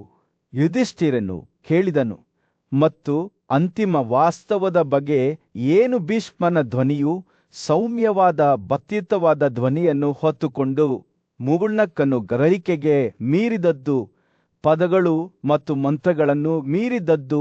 ಪರಮಾತ್ಮನು ಆತನು ಎಲ್ಲ ವಸ್ತುಗಳ ಮೂಲ, ಅಪ್ರಕಟಿತ, ಬಣ್ಣ ಅಥವಾ ರೂಪವಿಲ್ಲದವನು. ಆತನು ತನ್ನ ಜೀವಿಗಳಿಗಾಗಿ 5 ರೀತಿಯ ವಸ್ತುಗಳನ್ನು ಸೃಷ್ಟಿಸಿದನು, ಆದರೆ ಆತನು ಸ್ವತಃ ಅವುಗಳನ್ನು ಉಳಿದಿದ್ದಾನೆ. ಸೂರ್ಯನು ದಿಗಂತದ ಕೆಳಗೆ ಮುಳುಗಿ ಕಾಡಿನ ಮೇಲೆ ಬೆಚ್ಚಗಿನ ಹೊಳಪನ್ನು ಬೀಸಿದಾಗ ಯುಧಿಷ್ಠಿರ ಮತ್ತು ಭೀಷ್ಮ ಮೌನವಾಗಿ ಕುಳಿತಿದ್ದರು. ಅವರ ಮನಸ್ಸುಗಳು ಇನ್ನೂ ಮನುವಿನ ಮಾತುಗಳ ಬುದ್ಧಿವಂತಿಕೆಯಿಂದ ಅನುರಣಿಸುತ್ತಿದ್ದವು ಮತ್ತು ಆ ಕ್ಷಣದಲ್ಲಿ ನಿಜವಾದ ತಿಳುವಳಿಕೆಯು ಗ್ರಹಿಸಬೇಕಾದ ವಿಷಯವಲ್ಲ, ಬದಲಿಗೆ ಚರ್ಮದ ಮೇಲೆ ಬೇಸಿಗೆಯ ಗಾಳಿಯ ಸೌಮ್ಯ ಸ್ಪರ್ಶದಂತೆ ಅನುಭವಿಸಬೇಕಾದದ್ದು ಎಂದು ಅವರಿಗೆ ತಿಳಿದಿತ್ತು. ಆರಂಭದಲ್ಲಿ ಮನು ಸೃಷ್ಟಿಯ ರಹಸ್ಯಗಳನ್ನು ಜಗತ್ತಿಗೆ ಬಹಿರಂಗಪಡಿಸಿದನು. ಶಾಶ್ವತ ಮತ್ತು ಬದಲಾಗದ ಒಂದರಿಂದ ಬಾಹ್ಯಾಕಾಶವು ಮೊದಲು ಹೊರಹೊಮ್ಮಿತು ಎಂದು ಅವರು ಹೇಳಿದರು. ಬಾಹ್ಯಾಕಾಶದಿಂದ ಗಾಳಿ ಹುಟ್ಟಿತು, ನಂತರ ಬೆಳಕು, ನೀರು ಮತ್ತು ಅಂತಿಮವಾಗಿ ಬ್ರಹ್ಮಾಂಡವು ತೆರೆದುಕೊಂಡಿತು. ಬ್ರಹ್ಮಾಂಡವು ರೂಪುಗೊಳ್ಳುತ್ತಿದ್ದಂತೆ ಎಲ್ಲಾ ಜೀವಿಗಳು ಅಸ್ತಿತ್ವಕ್ಕೆ ಬಂದ ಮನುಷ್ಯನು ವಿವರಿಸಿದಂತೆ ಒಂದು ಜೀವಿಯ ಭೌತಿಕ ದೇಹವು ಸಾವಿನ ಸಮಯದಲ್ಲಿ ಕರಗಿದ ನಂತರ ಅದು ತನ್ನ ಮೂಲ ಅಂಶಗಳಿಗೆ ಮರಳುತ್ತದೆಯಲ್ಲ. ನೀರು, ಬೆಳಕು ಅಥವಾ ಶಾಖ, ಗಾಳಿ ಮತ್ತು ಬಾಹ್ಯಾಕಾಶ. ಆದರೆ ಜನನ ಮತ್ತು ಮರಣದ ಚಕ್ರದಿಂದ ವಿಮೋಚನೆಯನ್ನು ಬಯಸುವವರು ಈ ಕ್ಷೇತ್ರಗಳಿಗೆ ಹಿಂತಿರುಗುವುದಿಲ್ಲ. ಬದಲಿಗೆ ಅವರು ಪರಮಾತ್ಮನಾದ ಬ್ರಹ್ಮನೊಂದಿಗೆ ಐಕ್ಯವನ್ನು ಸಾಧಿಸುತ್ತಾರೆ. ಬ್ರಹ್ಮನು ಮಾನವನ ಗ್ರಹಿಕೆಗೆ ಅತೀತನಾಗಿದ್ದಾನೆ. ಬಿಸಿಯಾಗಲಿ, ತಣ್ಣಗಾಗಲಿ, ಸೌಮ್ಯವಾಗಲಿ, ಉಗ್ರನಾಗಲಿ, ಸಿಹಿಯಾಗಲಿ, ಕಡಿಗಾಗಲಿ ಅಲ್ಲ. ಅವನಿಗೆ ಯಾವುದೇ ರೂಪ, ಶಬ್ದ ಅಥವಾ ಪರಿಮಳವಿಲ್ಲ. ಅವನು ಎಲ್ಲಾ ಆಯಾಮಗಳನ್ನು ಮೀರಿಸುತ್ತಾನೆ ಮತ್ತು ಇಂದ್ರಿಯಗಳು ಮತ್ತು ಮನಸ್ಸಿನಿಂದ ಸ್ವತಂತ್ರವಾಗಿ ಅಸ್ತಿತ್ವದಲ್ಲಿರುತ್ತಾನೆ. ಅವನನ್ನು ನೋಡಲು ಮನಸ್ಸು ಮತ್ತು ಇಂದ್ರಿಯಗಳನ್ನು ಶಾಂತಗೊಳಿಸುವ ಮೂಲಕ ಪ್ರಪಂಚದ ವ್ಯಾಕುಲತೆಗಳಿಂದ ಹಿಂದೆ ಸರಿಯಬೇಕು. ಎಲ್ಲ ಕ್ರಿಯೆಗಳು, ಆಲೋಚನೆಗಳು ಮತ್ತು ಬಯಕೆಗಳ ಹಿಂದಿರುವ ಅಂತಿಮ ಕಾರಣ ಆತ್ಮ ಅಥವಾ ಆತ್ಮ ಎಂದು ಮನು ಪ್ರಕಟಿಸಿದನು. ಅದು ಎಲ್ಲವನ್ನೂ ವ್ಯಾಪಿಸುತ್ತದೆ, ಎಲ್ಲವನ್ನೂ ಅದರ ವಿವಿಧ ರೂಪಗಳ ಮೂಲಕ ಮಾಡುತ್ತದೆ. ಆತ್ಮವು ಎಲ್ಲ ಜೀವಿಗಳಲ್ಲಿ ಅತ್ಯುನ್ನತವಾಗಿದೆ, ಒಂದು ಸೆಕೆಂಡ್ ಇಲ್ಲದೆ, ಮತ್ತು ಅದು ಎಲ್ಲವನ್ನೂ ಸಾಧಿಸುತ್ತದೆ. ಬ್ರಹ್ಮಾಂಡದ ಉಳಿದ ಎಲ್ಲವೂ ಅದರ ಉಪಸ್ಥಿತಿಯ ಪರಿಣಾಮವಾಗಿದೆ. ಅಸ್ತಿತ್ವದ ರಹಸ್ಯಗಳನ್ನು ವಿವರಿಸುವುದನ್ನು ಮುಂದುವರಿಸಿದಾಗ, ಒಬ್ಬರ ಕ್ರಿಯೆಗಳ ಫಲಿತಾಂಶಗಳು, ಒಳ್ಳೆಯ ಮತ್ತು ಕೆಟ್ಟ ಎರಡೂ ಜ್ಞಾನವು ಅವುಗಳೊಳಗೆ ನೆಲೆಸಿರುವಂತೆಯೇ ಅವರ ಸ್ವಂತ ದೇಹದಲ್ಲಿ ವಾಸಿಸುತ್ತವೆ ಎಂದು ಅವರು ಬಹಿರಂಗಪಡಿಸಿದರು. 5 ಇಂದ್ರಿಯಗಳು ಜ್ಞಾನದ ಬೆಳಕಿನಿಂದ ಬೆಳಗಿದಾಗ ವಸ್ತುಗಳನ್ನು ಕಂಡುಕೊಳ್ಳುವ ದೀಪಗಳಂತಿವೆ. ರಾಜನ ಮಂತ್ರಿಗಳು ಸಲಹೆಯನ್ನು ನೀಡುವಂತೆಯೇ ಇಂದ್ರಿಯಗಳು ಜ್ಞಾನದ ಮಾರ್ಗದರ್ಶನದಲ್ಲಿ ಒಟ್ಟಾಗಿ ಕಾರ್ಯನಿರ್ವಹಿಸುತ್ತವೆ. ಭೌತಿಕ ದೇಹದ ಶಾಶ್ವತತೆಯ ಬಗ್ಗೆ ಮತ್ತು ಅದರ ಜನನ, ಬೆಳವಣಿಗೆ, ಕೊಳೆತ ಮತ್ತು ವಿನಾಶದ ಚಕ್ರಗಳ ಬಗ್ಗೆಯೂ ಮಾತನಾಡಿದರು. ಆದಾಗ್ಯೂ ಆತ್ಮವು ಬದಲಾಗದೆ ಉಳಿದಿದೆ. ಇತರರು ಕಾಣದ ಒಂದು ದೇಹದಿಂದ ಇನ್ನೊಂದಕ್ಕೆ ಹಾದು ಹೋಗುತ್ತದೆ. ಅದನ್ನು ಕಣ್ಣುಗಳಿಂದ ಗ್ರಹಿಸಲಾಗುವುದಿಲ್ಲ ಅಥವಾ ಇಂದ್ರಿಯಗಳಿಂದ ಸ್ಪರ್ಶಿಸಲಾಗುವುದಿಲ್ಲ. ಆದರೂ ಯೋಗದ ಅಭ್ಯಾಸದ ಮೂಲಕ ವ್ಯಕ್ತಿಯು ತಮ್ಮ ಇಂದ್ರಿಯಗಳನ್ನು ಮತ್ತು ಆತ್ಮವನ್ನು ಒಗ್ಗೂಡಿಸಬಹುದು. ಅದು ಪರಮ ಆತ್ಮವನ್ನು ಅದರ ನಿಜವಾದ ಸ್ವರೂಪದಲ್ಲಿ ನೋಡಲು ಅನುವು ಮಾಡಿಕೊಡುತ್ತದೆ. ತನ್ನ ಬೋಧನೆಗಳನ್ನು ಮುಕ್ತಾಯಗೊಳಿಸಿದಾಗ, ದೇಹವುಳ್ಳ ಜೀವಿಯು ತನ್ನ ಭೌತಿಕ ದೇಹವನ್ನು ಕರಗಿಸಿದ ನಂತರ 5 ಮೂಲಭೂತ ಅಂಶಗಳಾದ ಬಾಹ್ಯಾಕಾಶ, ಗಾಳಿ, ಬೆಂಕಿ, ನೀರು ಮತ್ತು ಭೂಮಿಗೆ ಮರಳುತ್ತದೆ ಎಂದು ಅವರು ಒತ್ತಿ ಹೇಳಿದರು. ಇಂದ್ರಿಯಗಳು ಸಹ ಈ ಅಂಶಗಳಲ್ಲಿ ವಿಲೀನಗೊಳ್ಳುತ್ತವೆ. ಪ್ರತಿಯೊಂದು ತನ್ನದೇ ಆದ ಕ್ಷೇತ್ರಕ್ಕೆ ಮರಳುತ್ತದೆ. ಆದರೆ ಪರಮ ಆತ್ಮದ ಮಾರ್ಗದರ್ಶನದಿಂದ ವ್ಯಕ್ತಿಯು ಈ ಚಕ್ರವನ್ನು ದಾಟಿ ವಿಮೋಚನೆಯನ್ನು ಪಡೆಯಬಹುದು. ಕೊನೆಯಲ್ಲಿ ಮನುವಿನ ಮಾತುಗಳು, ಪರಮ ಸತ್ಯವು ಮಾನವನ ಗ್ರಹಿಕೆಯನ್ನು ಮೀರಿದೆ ಎಂದು ಬಹಿರಂಗಪಡಿಸಿದವು. ಆದರೂ ಅದನ್ನು ಯೋಗದ ಅಭ್ಯಾಸ ಮತ್ತು ಮನಸ್ಸನ್ನು ಶಾಂತಗೊಳಿಸುವ ಮೂಲಕ ಅನುಭವಿಸಬಹುದು. ಪರಮ ಆತ್ಮವು ಪ್ರಪಂಚದಿಂದ ಸ್ವತಂತ್ರವಾಗಿ ಅಸ್ತಿತ್ವದಲ್ಲಿದೆ. ಎಲ್ಲಾ ಜೀವಿಗಳನ್ನು ಅವರ ಅಂತಿಮ ಹಣೆಬರಹದ ತನ್ನೊಂದಿಗೆ ಒಗ್ಗೂಡಿಸುವ ಕಡೆಗೆ ಮಾರ್ಗದರ್ಶನ ಮಾಡುತ್ತದೆ. ಮನಸ್ಸಿನ ನಿಶ್ಚಲತೆಯಲ್ಲಿ ಇಂದ್ರಿಯಗಳು ಸ್ಥಗಿತಗೊಂಡಾಗ ಮತ್ತು ಪ್ರಪಂಚದ ವ್ಯಾಕುಲತೆಗಳು ಕಡಿಮೆಯಾದಾಗ, ಪರಮಾತ್ಮನು ತನ್ನ ನಿಜವಾದ ಸ್ವರೂಪದಲ್ಲಿ ತನ್ನನ್ನು ತಾನು ಪ್ರಕಟಿಸಿಕೊಳ್ಳುತ್ತಾನೆ. ಈಗ ಭೌತಿಕ ಪ್ರಪಂಚದ ಹೊರೆಗಳಿಂದ ಮುಕ್ತವಾಗಿರುವ ಮನಸ್ಸು ಹಿಂದೆ ತಾನು ಪಡೆದ ಎಲ್ಲಾ ಅನಿಸಿಕೆಗಳನ್ನು ಪರಿಪೂರ್ಣ ಸ್ಪಷ್ಟತೆಯೊಂದಿಗೆ ನೆನಪಿಸಿಕೊಳ್ಳಬಹುದು. ಮನಸ್ಸು ಈ ಅನಿಸಿಕೆಗಳನ್ನು ಸಂಗ್ರಹಿಸುವಾಗ ಒಂದು ದೊಡ್ಡ ವಸ್ತ್ರವನ್ನು ಒಟ್ಟಿಗೆ ನೇಯ್ದಂತೆ ಅದು ಅಸ್ತಿತ್ವದ ವಿಶಾಲವಾದ ಮತ್ತು ಸಂಕೀರ್ಣವಾದ ಜಾಲವನ್ನು ನೋಡುತ್ತದೆ. ಈ ಸ್ಥಿತಿಯಲ್ಲಿ ಪರಮಾತ್ಮನು ವಸ್ತುಗಳ ಕ್ಷಣಿಕ ಸ್ವರೂಪದ ಬಗ್ಗೆ ಕಾಳಜಿ ವಹಿಸುವುದಿಲ್ಲ ಅಥವಾ ಅವುಗಳನ್ನು ಪರಸ್ಪರ ಪ್ರತ್ಯೇಕವಾಗಿ ಅಥವಾ ಭಿನ್ನವಾಗಿ ಪರಿಗಣಿಸುವುದಿಲ್ಲ. ಬದಲಿಗೆ ಅದು ಎಲ್ಲವನ್ನೂ ಪರಸ್ಪರ ಸಂಪರ್ಕಿತವಾಗಿ ಶಾಶ್ವತ ಮತ್ತು ಬದಲಾಗದ ಸಮಗ್ರತೆಯ ಭಾಗವಾಗಿ ನೋಡುತ್ತದೆ. ಇದು ಸಾಕ್ಷಿಯ ಕ್ಷೇತ್ರವಾಗಿದೆ. ಅಲ್ಲಿ ವೈಯಕ್ತಿಕ ಆತ್ಮವು ಜೀವ ಜಗತ್ತನ್ನು ಅದರ ನಿಜವಾದ ಬೆಳಕಿನಲ್ಲಿ ನೋಡುತ್ತದೆ. ಇದು ಇಂದ್ರಿಯಗಳ ವ್ಯಾಪ್ತಿಯನ್ನು ಮೀರಿದ ಸ್ಥಿತಿಯಾಗಿದೆ. ಆದರೂ ಬುದ್ಧಿವಂತನ ಬೋಧನೆಗಳ ಮೂಲಕ ಬುದ್ಧಿವಂತಿಕೆ ಮತ್ತು ತಿಳುವಳಿಕೆಯನ್ನು ಬೆಳೆಸಿಕೊಂಡವರು ಅದನ್ನು ನೋಡಬಹುದು. ಪರಮಾತ್ಮನು ಸ್ಥಳ ಅಥವಾ ಸಮಯದ ಮಿತಿಗಳಿಗೆ ಬದ್ಧನಾಗಿಲ್ಲ ಅಥವಾ ಆನಂದ ಮತ್ತು ನೋವಿನ ಏರಿಳಿತಗಳಿಗೆ ಒಳಪಟ್ಟಿಲ್ಲ. ಅದು ಸರ್ವಜ್ಞ ಮತ್ತು ಎಲ್ಲವನ್ನೂ ಪರಿಪೂರ್ಣ ಸ್ಪಷ್ಟತೆಯಿಂದ ನೋಡುತ್ತದೆ. ಆದರೂ ಜ್ವಾಲೆಯೊಳಗೆ ಪ್ರವೇಶಿಸುವ ಗಾಳಿಯಂತೆ ಪರಮ ಆತ್ಮವನ್ನು ಇಂದ್ರಿಯಗಳಿಂದ ಗ್ರಹಿಸಲಾಗುವುದಿಲ್ಲ, ಅದನ್ನು ಕಣ್ಣುಗಳಿಂದ ನೋಡಲಾಗುವುದಿಲ್ಲ. ಆದರೆ ಪರಮಾತ್ಮನನ್ನು ನೇರವಾಗಿ ಸೆರೆಹಿಡಿಯಲಾಗದಿದ್ದರೂ ಅದು ಜಗತ್ತಿನ ಮೇಲೆ ಬೀರುವ ಪರಿಣಾಮಗಳ ಮೂಲಕ ಅದರ ಉಪಸ್ಥಿತಿಯನ್ನು ಅನುಭವಿಸಬಹುದು. ಚಂದ್ರನು ಕಣ್ಣಿಗೆ ಕಾಣದೇ ಇದ್ದಾಗಲೂ ಇನ್ನೂ ಇದ್ದಾನೆ ಎಂದು ತಿಳಿದಿರುವಂತೆಯೇ ಪರಮಾತ್ಮನು ಎಲ್ಲ ಜೀವಿಗಳೊಳಗೂ ವಾಸಿಸುತ್ತಾನೆ ಬ್ರಹ್ಮನೊಂದಿಗಿನ ಸಂಯೋಗದ ಅಂತಿಮ ಗುರಿಯತ್ತ ಅವರಿಗೆ ಮಾರ್ಗದರ್ಶನ ನೀಡುತ್ತಾನೆ ಮತ್ತು ನಿರ್ದೇಶಿಸುತ್ತಾನೆ. ಬುದ್ಧಿವಂತರು ಈ ಕ್ಷೇತ್ರದ ಬಗ್ಗೆ ವಿಶೇಷ ನೋಟವನ್ನು ಹೊಂದಿರುತ್ತಾರೆ. ಅದನ್ನು ಅವರು ತೀವ್ರವಾದ ಚಿಂತನೆ ಮತ್ತು ಭಕ್ತಿಯ ಮೂಲಕ ಪಡೆದುಕೊಂಡಿದ್ದಾರೆ. ಅವರು ಭೌತಿಕ ಪ್ರಪಂಚದ ಮುಸುಕನ್ನು ಮೀರಿ ಎಲ್ಲಾ ಅಸ್ತಿತ್ವದ ಆಧಾರವಾಗಿರುವ ಕಾಲಾತೀತ ಮತ್ತು ಅಂತರವಿಲ್ಲದ ವಾಸ್ತವತೆಯನ್ನು ನೋಡುತ್ತಾರೆ ಮತ್ತು ಸೂರ್ಯ ಅಥವಾ ಚಂದ್ರನೊಂದಿಗೆ ಸಂಯೋಗದಲ್ಲಿದ್ದಾಗ ಮಾತ್ರ ಕಾಣಿಸಿಕೊಳ್ಳುವ ನೆರಳಿನ ಗ್ರಹವಾದ ರಾಹುವಿನಂತೆ ಪರಮ ಆತ್ಮವು ಅಸ್ಪಷ್ಟವೆಂದು ತೋರುತ್ತದೆಯಾದರೂ ಅದನ್ನು ತಿಳಿದುಕೊಳ್ಳಲು ಬಯಸುವವರ ಮೇಲೆ ಅದು ಹೊಂದಿರುವ ಪರಿವರ್ತಕ ಶಕ್ತಿಯಿಂದ ಅದರ ಉಪಸ್ಥಿತಿಯನ್ನು ಅನುಭವಿಸಬಹುದು. ಯೋಗಟ್ಟಿನ ಸ್ಥಿತಿಯಲ್ಲಿ ವೈಯಕ್ತಿಕ ಆತ್ಮ ಮತ್ತು ಪರಮ ಆತ್ಮ ಒಂದೇ ಆಗಿರುತ್ತವೆ. ವಿಷಯ ಮತ್ತು ವಸ್ತುವಿನ ನಡುವಿನ ವ್ಯತ್ಯಾಸಗಳು, ಆತ್ಮ ಮತ್ತು ಇತರರ ನಡುವಿನ ವ್ಯತ್ಯಾಸಗಳು ಕರಗುತ್ತವೆ ಮತ್ತು ಉಳಿದಿರುವುದು ಅಂತಿಮ ವಾಸ್ತವತೆಯ ಶುದ್ಧ ಅರಿವು ಮಾತ್ರ. ಇದು ಎಲ್ಲ ಅನ್ವೇಷಕರು ಶ್ರಮಿಸುವ ಗುರಿಯಾಗಿದೆ ಮತ್ತು ಇದು ಜ್ಞಾನ ಮತ್ತು ಭಕ್ತಿಯ ಅನ್ವೇಷಣೆಗೆ ತಮ್ಮ ಜೀವನವನ್ನು ಮುಡಿಪಾಗಿಟ್ಟವರ ಗಮ್ಯಸ್ಥಾನವಾಗಿದೆ. ಚಂದ್ರನು ತನ್ನ ನೋಟದಿಂದ ಕಣ್ಮರೆಯಾದರೂ ತನ್ನದೇ ಆದ ಬೆಳಕಿನಲ್ಲಿ ಹೊಳೆಯುತ್ತಲೇ ಇರುವಂತೆಯೇ ಪರಮಾತ್ಮನು ಜನ್ಮ, ಬೆಳವಣಿಗೆ ಮತ್ತು ಅವನತಿಯ ಎಲ್ಲಾ ಚಕ್ರಗಳಲ್ಲಿ ಬದಲಾಗದೆ ಉಳಿದಿದ್ದಾನೆ. ಇದು ಎಲ್ಲ ಅಸ್ತಿತ್ವದ ಆಧಾರವಾಗಿರುವ ಬದಲಾಗದ ವಾಸ್ತವವಾಗಿದೆ ಮತ್ತು ಬುದ್ಧಿವಂತಿಕೆ ಮತ್ತು ಆತ್ಮ ಸಾಕ್ಷಾತ್ಕಾರಕ್ಕಾಗಿ ನಮ್ಮ ಅನ್ವೇಷಣೆಯ ಮೂಲಕ ನಾವು ತಿಳಿದುಕೊಳ್ಳಲು ಮತ್ತು ಅರ್ಥ ಮಾಡಿಕೊಳ್ಳಲು ಪ್ರಯತ್ನಿಸುವುದು ಈ ವಾಸ್ತವವಾಗಿದೆ.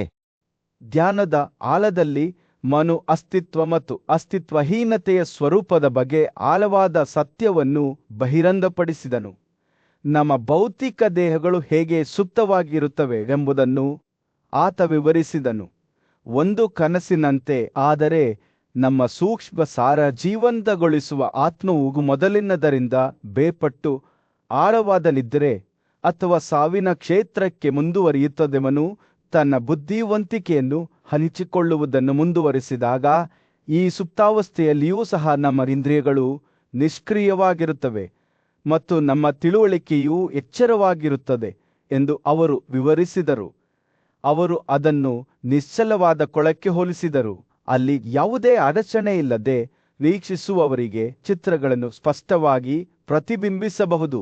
ಅದೇ ರೀತಿಯಲ್ಲಿ ನಮ್ಮ ಇಂದ್ರಿಯಗಳು ಅಡೆತಡೆಯಿಲ್ಲದಿದ್ದರೆ ನಾವು ಗಳಿಕೆಯಿಂದ ನೋಡುವ ಸಾಮರ್ಥ್ಯವನ್ನು ಹೊಂದಿರುವ ಆತ್ಮವನ್ನು ನೋಡಬಹುದು. ಆದಾಗ್ಯೂ ಅಜ್ಞಾನವು ಅನೇಕ ವೇಳೆ ಭ್ರಮೆಗೆ ಕಾರಣವಾಗುತ್ತದೆ ಮತ್ತು ಮನಸ್ಸು ಅದರಿಂದ ಕಳಂಕಿತವಾದಾಗ ಮಾರ್ಗದರ್ಶನಕ್ಕಾಗಿ ಮನಸ್ಸನ್ನು ಅವಲಂಬಿಸಿರುವ 5 ಇಂದ್ರಿಯಗಳು ಸಹ ಕಲುಷಿತಗೊಳ್ಳುತ್ತವೆ ಎಂದು ಮನು ಎಚ್ಚರಿಸಿದ್ದಾನೆ. ಅಜ್ಞಾನದಿಂದ ಉಲ್ಬಣಗೊಂಡಾಗ ಒಬ್ಬರು ಪ್ರಾಪಂಚಿಕ ಸಂಬಂಧಗಳಲ್ಲಿ ಮುಳುಗುತ್ತಾರೆ. ತೃಪ್ತಿ ಅಥವಾ ಶಾಂತಿಯನ್ನು ಅನುಭವಿಸಲು ಸಾಧ್ಯವಾಗುವುದಿಲ್ಲ. ಇನ್ನು ತನ್ನ ಒಳ್ಳೆಯ ಮತ್ತು ಕೆಟ್ಟ ಕಾರ್ಯಗಳಿಗೆ ಬಂಧಿಸಲ್ಪಟ್ಟಿರುವ ಆತ್ಮವು ಪದೇ ಪದೇ ಪ್ರಪಂಚದ ವಸ್ತುಗಳಿಗೆ ಮರಳುತ್ತದೆ. ನೋವಿನ ಚಕ್ರವನ್ನು ಶಾಶ್ವತಗೊಳಿಸುತ್ತದೆ. ಆದರೆ ಮನು ಈ ಚಕ್ರದಿಂದ ವಿಮೋಚನೆಯ ಭರವಸೆಯನ್ನು ನೀಡಿದನು. ನಮ್ಮ ಪಾಪಪೂರ್ಣ ಕಾರ್ಯಗಳು ನಾಶವಾದಾಗ ನಮ್ಮೊಳಗೆ ಜ್ಞಾನವು ಹುಟ್ಟುತ್ತದೆ ಎಂದು ಆತ ವಿವರಿಸಿದನು.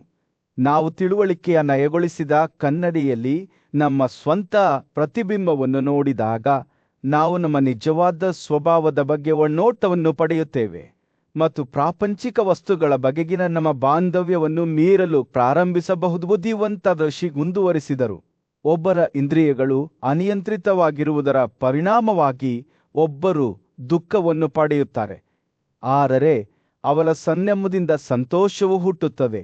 ಸ್ವಯಂ ಪ್ರಯತ್ನದ ಮೂಲಕ ನಾವು ಇಂದ್ರಿಯಗಳ ಆಕರ್ಷಣೆಗಳಿಂದ ನಮ್ಮ ಮನಸ್ಸನ್ನು ನಿಗ್ರಹಿಸಲು ಕಲಿಯಬೇಕು ಎಂದು ಅವರು ಒತ್ತಿ ಹೇಳಿದರು. ಇಂದ್ರಿಯಗಳ ಮೇಲೆ ಮನಸ್ಸು ಇದೆ, ಮನಸ್ಸಿನ ಮೇಲೆ ತಿಳುವಳಿಕೆ ಇದೆ ಮತ್ತು ತಿಳುವಳಿಕೆಯ ಮೇಲೆ ಆತ್ಮವಿದೆ. ಪರಮ ಅಥವಾ ಶ್ರೇಷ್ಠರು ಅದನ್ನು ಮೀರಿ ಮಲಗಿದ್ದಾರೆ. ನಂತರ ಸೃಷ್ಟಿಯು ಪ್ರಕಟವಾದ ಬ್ರಹ್ಮಾಂಡದ ಕ್ರಮವನ್ನು ಬಹಿರಂಗಪಡಿಸಿದನು. ಆತ್ಮವು ಅಪ್ರಕಟಿತದಿಂದ ಹುಟ್ಟಿಕೊಂಡಿತು. ಆತ್ಮವು ತಿಳುವಳಿಕೆಯಿಂದ ಹೊರಹೊಮ್ಮಿತು ಮತ್ತು ತಿಳುವಳಿಕೆಯಿಂದ ಮನಸ್ಸು ಹುಟ್ಟಿಕೊಂಡಿತು. ಮನಸ್ಸು ಇಂದ್ರಿಯಗಳೊಂದಿಗೆ ಸಂಬಂಧ ಹೊಂದಿದಾಗ ಅದು ಗ್ರಹಿಕೆಯ ವಸ್ತುಗಳನ್ನು ಗ್ರಹಿಸುತ್ತದೆ. ಆದಾಗ್ಯೂ ಒಬ್ಬರು ಈ ಲಗತ್ತುಗಳನ್ನು ತ್ಯಜಿಸಿದಾಗ ಮತ್ತು ಆದಿಸ್ವರೂಪದ ವಸ್ತುವಿನಿಂದ ಹುಟ್ಟಿದರೆಲ್ಲ ವಸ್ತುಗಳಿಂದ ತಮ್ಮನ್ನು ಮುಕ್ತಗೊಳಿಸಿಕೊಂಡಾಗ ಅವು ಅಮರತ್ವವನ್ನು ಸಾಧಿಸುತ್ತವೆನಿಸಿ ತಮ್ಮ ಪ್ರವಚನವನ್ನು ಮುಕ್ತಾಯಗೊಳಿಸಿದಾಗ ಅವರು ಆತ್ಮದ ಪ್ರಯಾಣವನ್ನು ಸೂರ್ಯನ ಪ್ರಯಾಣಕ್ಕೆ ಹೋಲಿಸಿದರುವ ಸೂರ್ಯನು ಉದಯಿಸಿದಾಗ ತನ್ನ ಕಿರಣಗಳನ್ನು ಹರಡಿ ಸೂರ್ಯಾಸ್ತದ ಸಮಯದಲ್ಲಿ ಅವುಗಳನ್ನು ಹಿಂತೆಗೆದುಕೊಳ್ಳುವಂತೆಯೇ ಆತ್ಮವು ಇಂದ್ರಿಯಗಳ ಮೂಲಕ ತನ್ನ ಸಾರವನ್ನು ಹೊರಸೂಸುತ್ತದೆ ಮತ್ತು ನಂತರ ತನ್ನೊಳಗೆ ಹಿಮ್ಮೆಟ್ಟುತ್ತದೆ. ಮತ್ತು ನಾವು ನಮ್ಮ ಕಾರ್ಯಗಳಿಂದ ಸೃಷ್ಟಿಯಾದ ಮಾರ್ಗವನ್ನು ಪದೇ ಪದೇ ಅನುಸರಿಸಿದಾಗ ನಾವು ನಮ್ಮ ಕ್ರಿಯೆಗಳ ಪರಿಣಾಮಗಳನ್ನು ಪಡೆಯುತ್ತೇವೆ. ಬುದ್ಧಿವಂತ ಮನುವಿನ ಮಾತುಗಳು ಅವ ಕೇಳುಗರ ಮನಸ್ಸಿನಲ್ಲಿ ಪ್ರತಿಧ್ವನಿಸುತ್ತವೆ. ಇಂದ್ರಿಯಗಳ ವಸ್ತುಗಳ ಬಗೆಗಿನ ಬಯಕೆಯು ಒಬ್ಬನನ್ನು ನಿಜವಾದ ಸ್ವಾತಂತ್ರ್ಯದಿಂದ ದೂರವಿರಿಸುತ್ತದೆ. ಆದರೆ ಬಯಕೆಯಿಂದ ಮುಕ್ತವಾಗಿರುವ ನಿಮ್ಮ ಆತ್ಮವನ್ನು ನೋಡಿ, ಗ್ರಹಿಕೆಯು ಪ್ರಾಪಂಚಿಕ ಮೋಹಗಳಿಂದ ಬೇರ್ಪಟ್ಟು ಮನಸ್ಸಿನೊಳಗೆ ಸ್ಥಿರವಾದಾಗ ಬ್ರಹ್ಮನಿಗೆ ತಲುಪುವಲ್ಲಿ ಯಶಸ್ವಿಯಾಗುತ್ತಾನೆ. ಇಂದ್ರಿಯ ಗ್ರಹಿಕೆಯ ವ್ಯಾಪ್ತಿಯನ್ನು ಮೀರಿದ ಜೀವನದ ಪ್ರಕ್ಷುಬ್ಧತೆಯ ನಡುವೆಯೂ ಮನು ದುಃಖ ಮತ್ತು ಸಂತೋಷದ ಸಂಕೀರ್ಣತೆಗಳನ್ನು ನಿಭಾಯಿಸುವ ಬಗ್ಗೆ ಬುದ್ಧಿವಂತಿಕೆಯ ಮಾತುಗಳನ್ನು ನೀಡಿದರು. ದೈಹಿಕ ಅಥವಾ ಮಾನಸಿಕ ನೋವು ಉಂಟಾದಾಗ ಅದರ ಮೇಲೆ ವಾಸಿಸುವುದು ಅನಿವಾರ್ಯವಲ್ಲ, ಏಕೆಂದರೆ ಅಂತಹ ಚಿಂತೆಯು ನೋವನ್ನು ಹೆಚ್ಚಿಸುತ್ತದೆ ಎಂದು ಅವರು ಎಚ್ಚರಿಸಿದರು. ಅವರು ಮಾತನಾಡುವಾಗ ತುತ್ತು ಪ್ರಜ್ಞೆಯು ಗಾಳಿಯನ್ನು ತುಂಬಿತು. ದುಃಖವು ನಿಮ್ಮನ್ನು ನುಂಗಲು ಬಿಡಬೇಡಿ ಎಂದು ಮನು ಒತ್ತಾಯಿಸಿದರು. ಬದಲಿಗೆ ಬುದ್ಧಿವಂತಿಕೆಯಲ್ಲಿ ಸಾಂತ್ವನವನ್ನು ಕಂಡುಕೊಳ್ಳಿ, ಏಕೆಂದರೆ ಬುದ್ಧಿವಂತಿಕೆಯು ನಮ್ಮ ಕ್ಷಣಿಕ ಆಸೆಗಳನ್ನು ಯೌವನ, ಸೌಂದರ್ಯ, ಸಂಪತ್ತು, ಆರೋಗ್ಯ ಮತ್ತು ಪ್ರೀತಿಪಾತ್ರರೊಂದಿಗಿನ ಕ್ಷಣಿಕ ಸಂಪರ್ಕಗಳನ್ನು ವೀರಲು ನಮಗೆ ಕಲಿಸುತ್ತದೆ. ಮನು ಅವರ ಮಾತುಗಳು ಯುಗಯುಗಗಳಿಂದ ಪ್ರತಿಧ್ವನಿಸುತ್ತಾ ಎಲ್ಲಾ ವಿಷಯಗಳ ಶಾಶ್ವತತೆಯನ್ನು ತನ್ನ ಕೇಳುಗರಿಗೆ ನೆನಪಿಸಿದವು. ಅವರು ಸಾಮೂಹಿಕ ದುಃಖಕ್ಕಾಗಿ ಏಕಾಂಗಿಯಾಗಿ ದುಃಖಿಸದಂತೆ ಎಚ್ಚರಿಕೆ ನೀಡಿದರು. ಬದಲಿಗೆ ಅವಕಾಶಗಳು ಬಂದಾಗ ಪರಿಹಾರಗಳನ್ನು ಹುಡುಕಲು ಅವರನ್ನು ಪ್ರೋತ್ಸಾಹಿಸಿದರು. ಪ್ರಾಪಂಚಿಕ ಆಸ್ತಿಗಳು ಸಾಮಾನ್ಯವಾಗಿ ಸಂತೋಷಕ್ಕಿಂತ ಹೆಚ್ಚು ನೋವನ್ನು ತರುವ ಈ ಜಗತ್ತಿನಲ್ಲಿ ಮನು ತನ್ನ ಅನುಯಾಯಿಗಳಿಗೆ ಬೇರ್ಪಡುವಿಕೆಯನ್ನು ಬೆಳೆಸಿಕೊಳ್ಳುವಂತೆ ಸಲಹೆ ನೀಡಿದನು. ಅವರ ನಷ್ಟವನ್ನು ಪರಿಗಣಿಸಬೇಡಿ, ಅವರು ಹೇಳಿದರು, ಏಕೆಂದರೆ ಅವರು ದುಃಖದಿಂದ ಗಳಿಸುತ್ತಾರೆ. ಆಸಕ್ತಿಯನ್ನು ಬಿಟ್ಟುಬಿಡುವುದರಿಂದ ಒಬ್ಬರು ಶಾಂತಿಯನ್ನು ಕಂಡುಕೊಳ್ಳಬಹುದು, ಆದರೆ ಪ್ರಾಪಂಚಿಕ ಸಂಬಂಧಗಳ ಕ್ಷೇತ್ರವನ್ನು ಮೀರಿದ್ದು ಏನುವನು ಶುದ್ಧ ಜ್ಞಾನ ಅಥವಾ ಬ್ರಹ್ಮನ ಬಗ್ಗೆ ಮಾತನಾಡಿದೆವು. ಇದನ್ನು ಆಗಾಗ್ಗೆ ಭೌತಿಕ ಅಸ್ತಿತ್ವವೆಂದು ತಪ್ಪಾಗಿ ಅರ್ಥೈಸಲಾಗುತ್ತದೆ.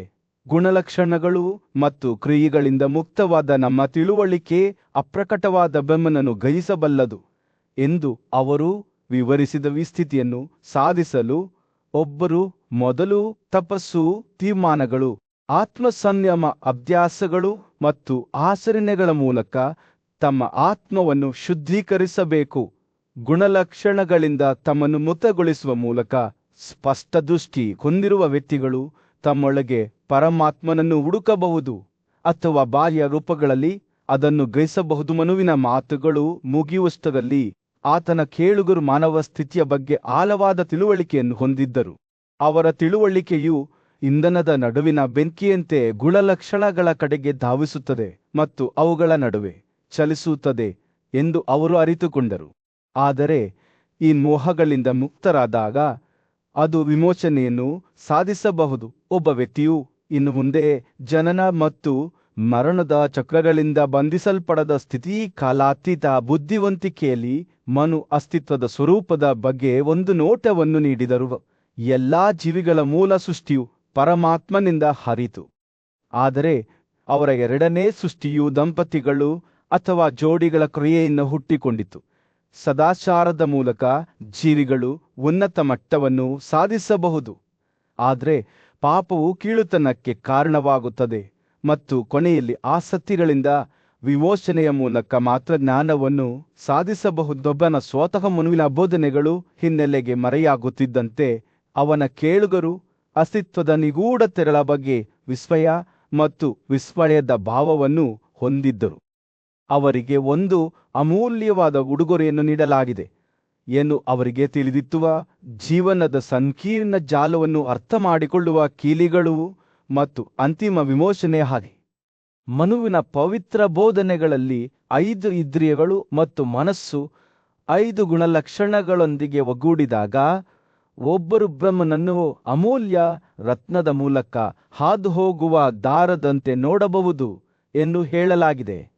ಒಂದು ದಾರವು ಚಿನ್ನ ಅಥವಾ ಮುತ್ತುಗಳಂತಹ ವಿವಿಧ ವಸ್ತುಗಳೊಳಗೆ ವಾಸಿಸಬಹುದಾದಂತೆಯೇ ಆತ್ಮವೂ ಸಹ ವಿವಿಧ ರೂಪಗಳಲ್ಲಿ ವಾಸಿಸಬಹುದು. ಪ್ರಾಣಿ, ಮನುಷ್ಯ ಅಥವಾ ಕೀವು ನಿರ್ದಿಷ್ಟ ದೇಹದಲ್ಲಿ ಮಾಡುವ ಒಳ್ಳೆಯ ಕಾರ್ಯಗಳು ಅದೇ ದೇಹದಲ್ಲಿ ಅನುಭವಿಸುವ ಪ್ರತಿಫಲವನ್ನು ನೀಡುತ್ತವೆ ಎಂದು ಮನು ವಿವರಿಸಿದರು. ಅವರು ಈ ಪರಿಕಲ್ಪನೆಯನ್ನು ವಿವರಿಸಲು ಒಂದು ಸಾದೃಶ್ಯವನ್ನು ಮಾಡಿದರು.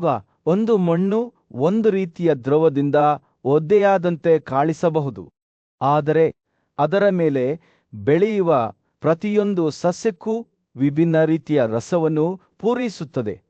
ಹಾಗೆಯೇ ತಿಳುವಳಿಕೆಯು ಹಿಂದಿನ ಜೀವನದ ಕ್ರಿಯೆಗಳಿಂದ ಗುರುತಿಸಲ್ಪಟ್ಟ ಮಾರ್ಗವನ್ನು ಅನುಸರಿಸುತ್ತದೆ. ಕಾರಣ ಮತ್ತು ಪರಿಣಾಮದ ಅನುಕ್ರಮವನ್ನು ಬಹಿರಂಗಪಡಿಸಲಾಯಿತು.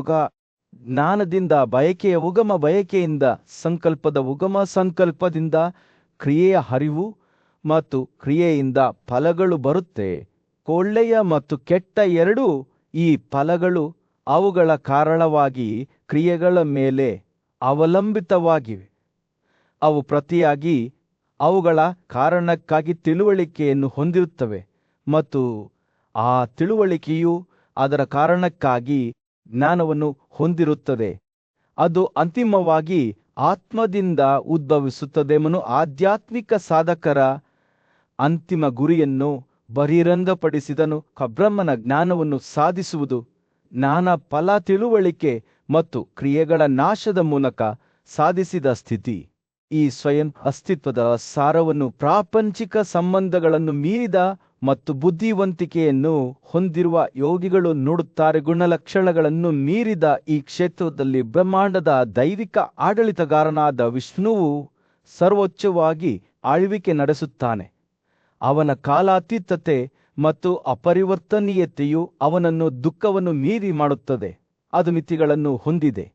ಪರಮ ಬ್ರಹ್ಮನಾಗಿ ಅವನು ಅತ್ಯುನ್ನತರಿಗೆ ಆಶ್ರಯ ಮತ್ತು ವಸ್ತುವಾಗಿದ್ದಾನೆ ಮತ್ತು ಅವನನ್ನು ತಿಳಿದಿರುವವರು ಕಾಲದಿಂದ ಬಂಧಿಸಲ್ಪಟ್ಟ ಎಲ್ಲದರಿಂದ ಮುಕ್ತರಾಗುತ್ತಾರೆ. ಸಂಪತ್ತು, ಜ್ಞಾನ ಮತ್ತು ಶಕ್ತಿಯಂತಹ ಗುಣಲಕ್ಷಣಗಳು ನಮ್ಮ ನಿಜವಾದ ಗುರಿಯಿಂದ ನಮ್ಮ ಗಮನವನ್ನು ಬೇರೆಡೆಗೆ ಸೆಳೆಯಬಹುದು ಎಂದು ಮನು ಎಚ್ಚರಿಸಿದವು.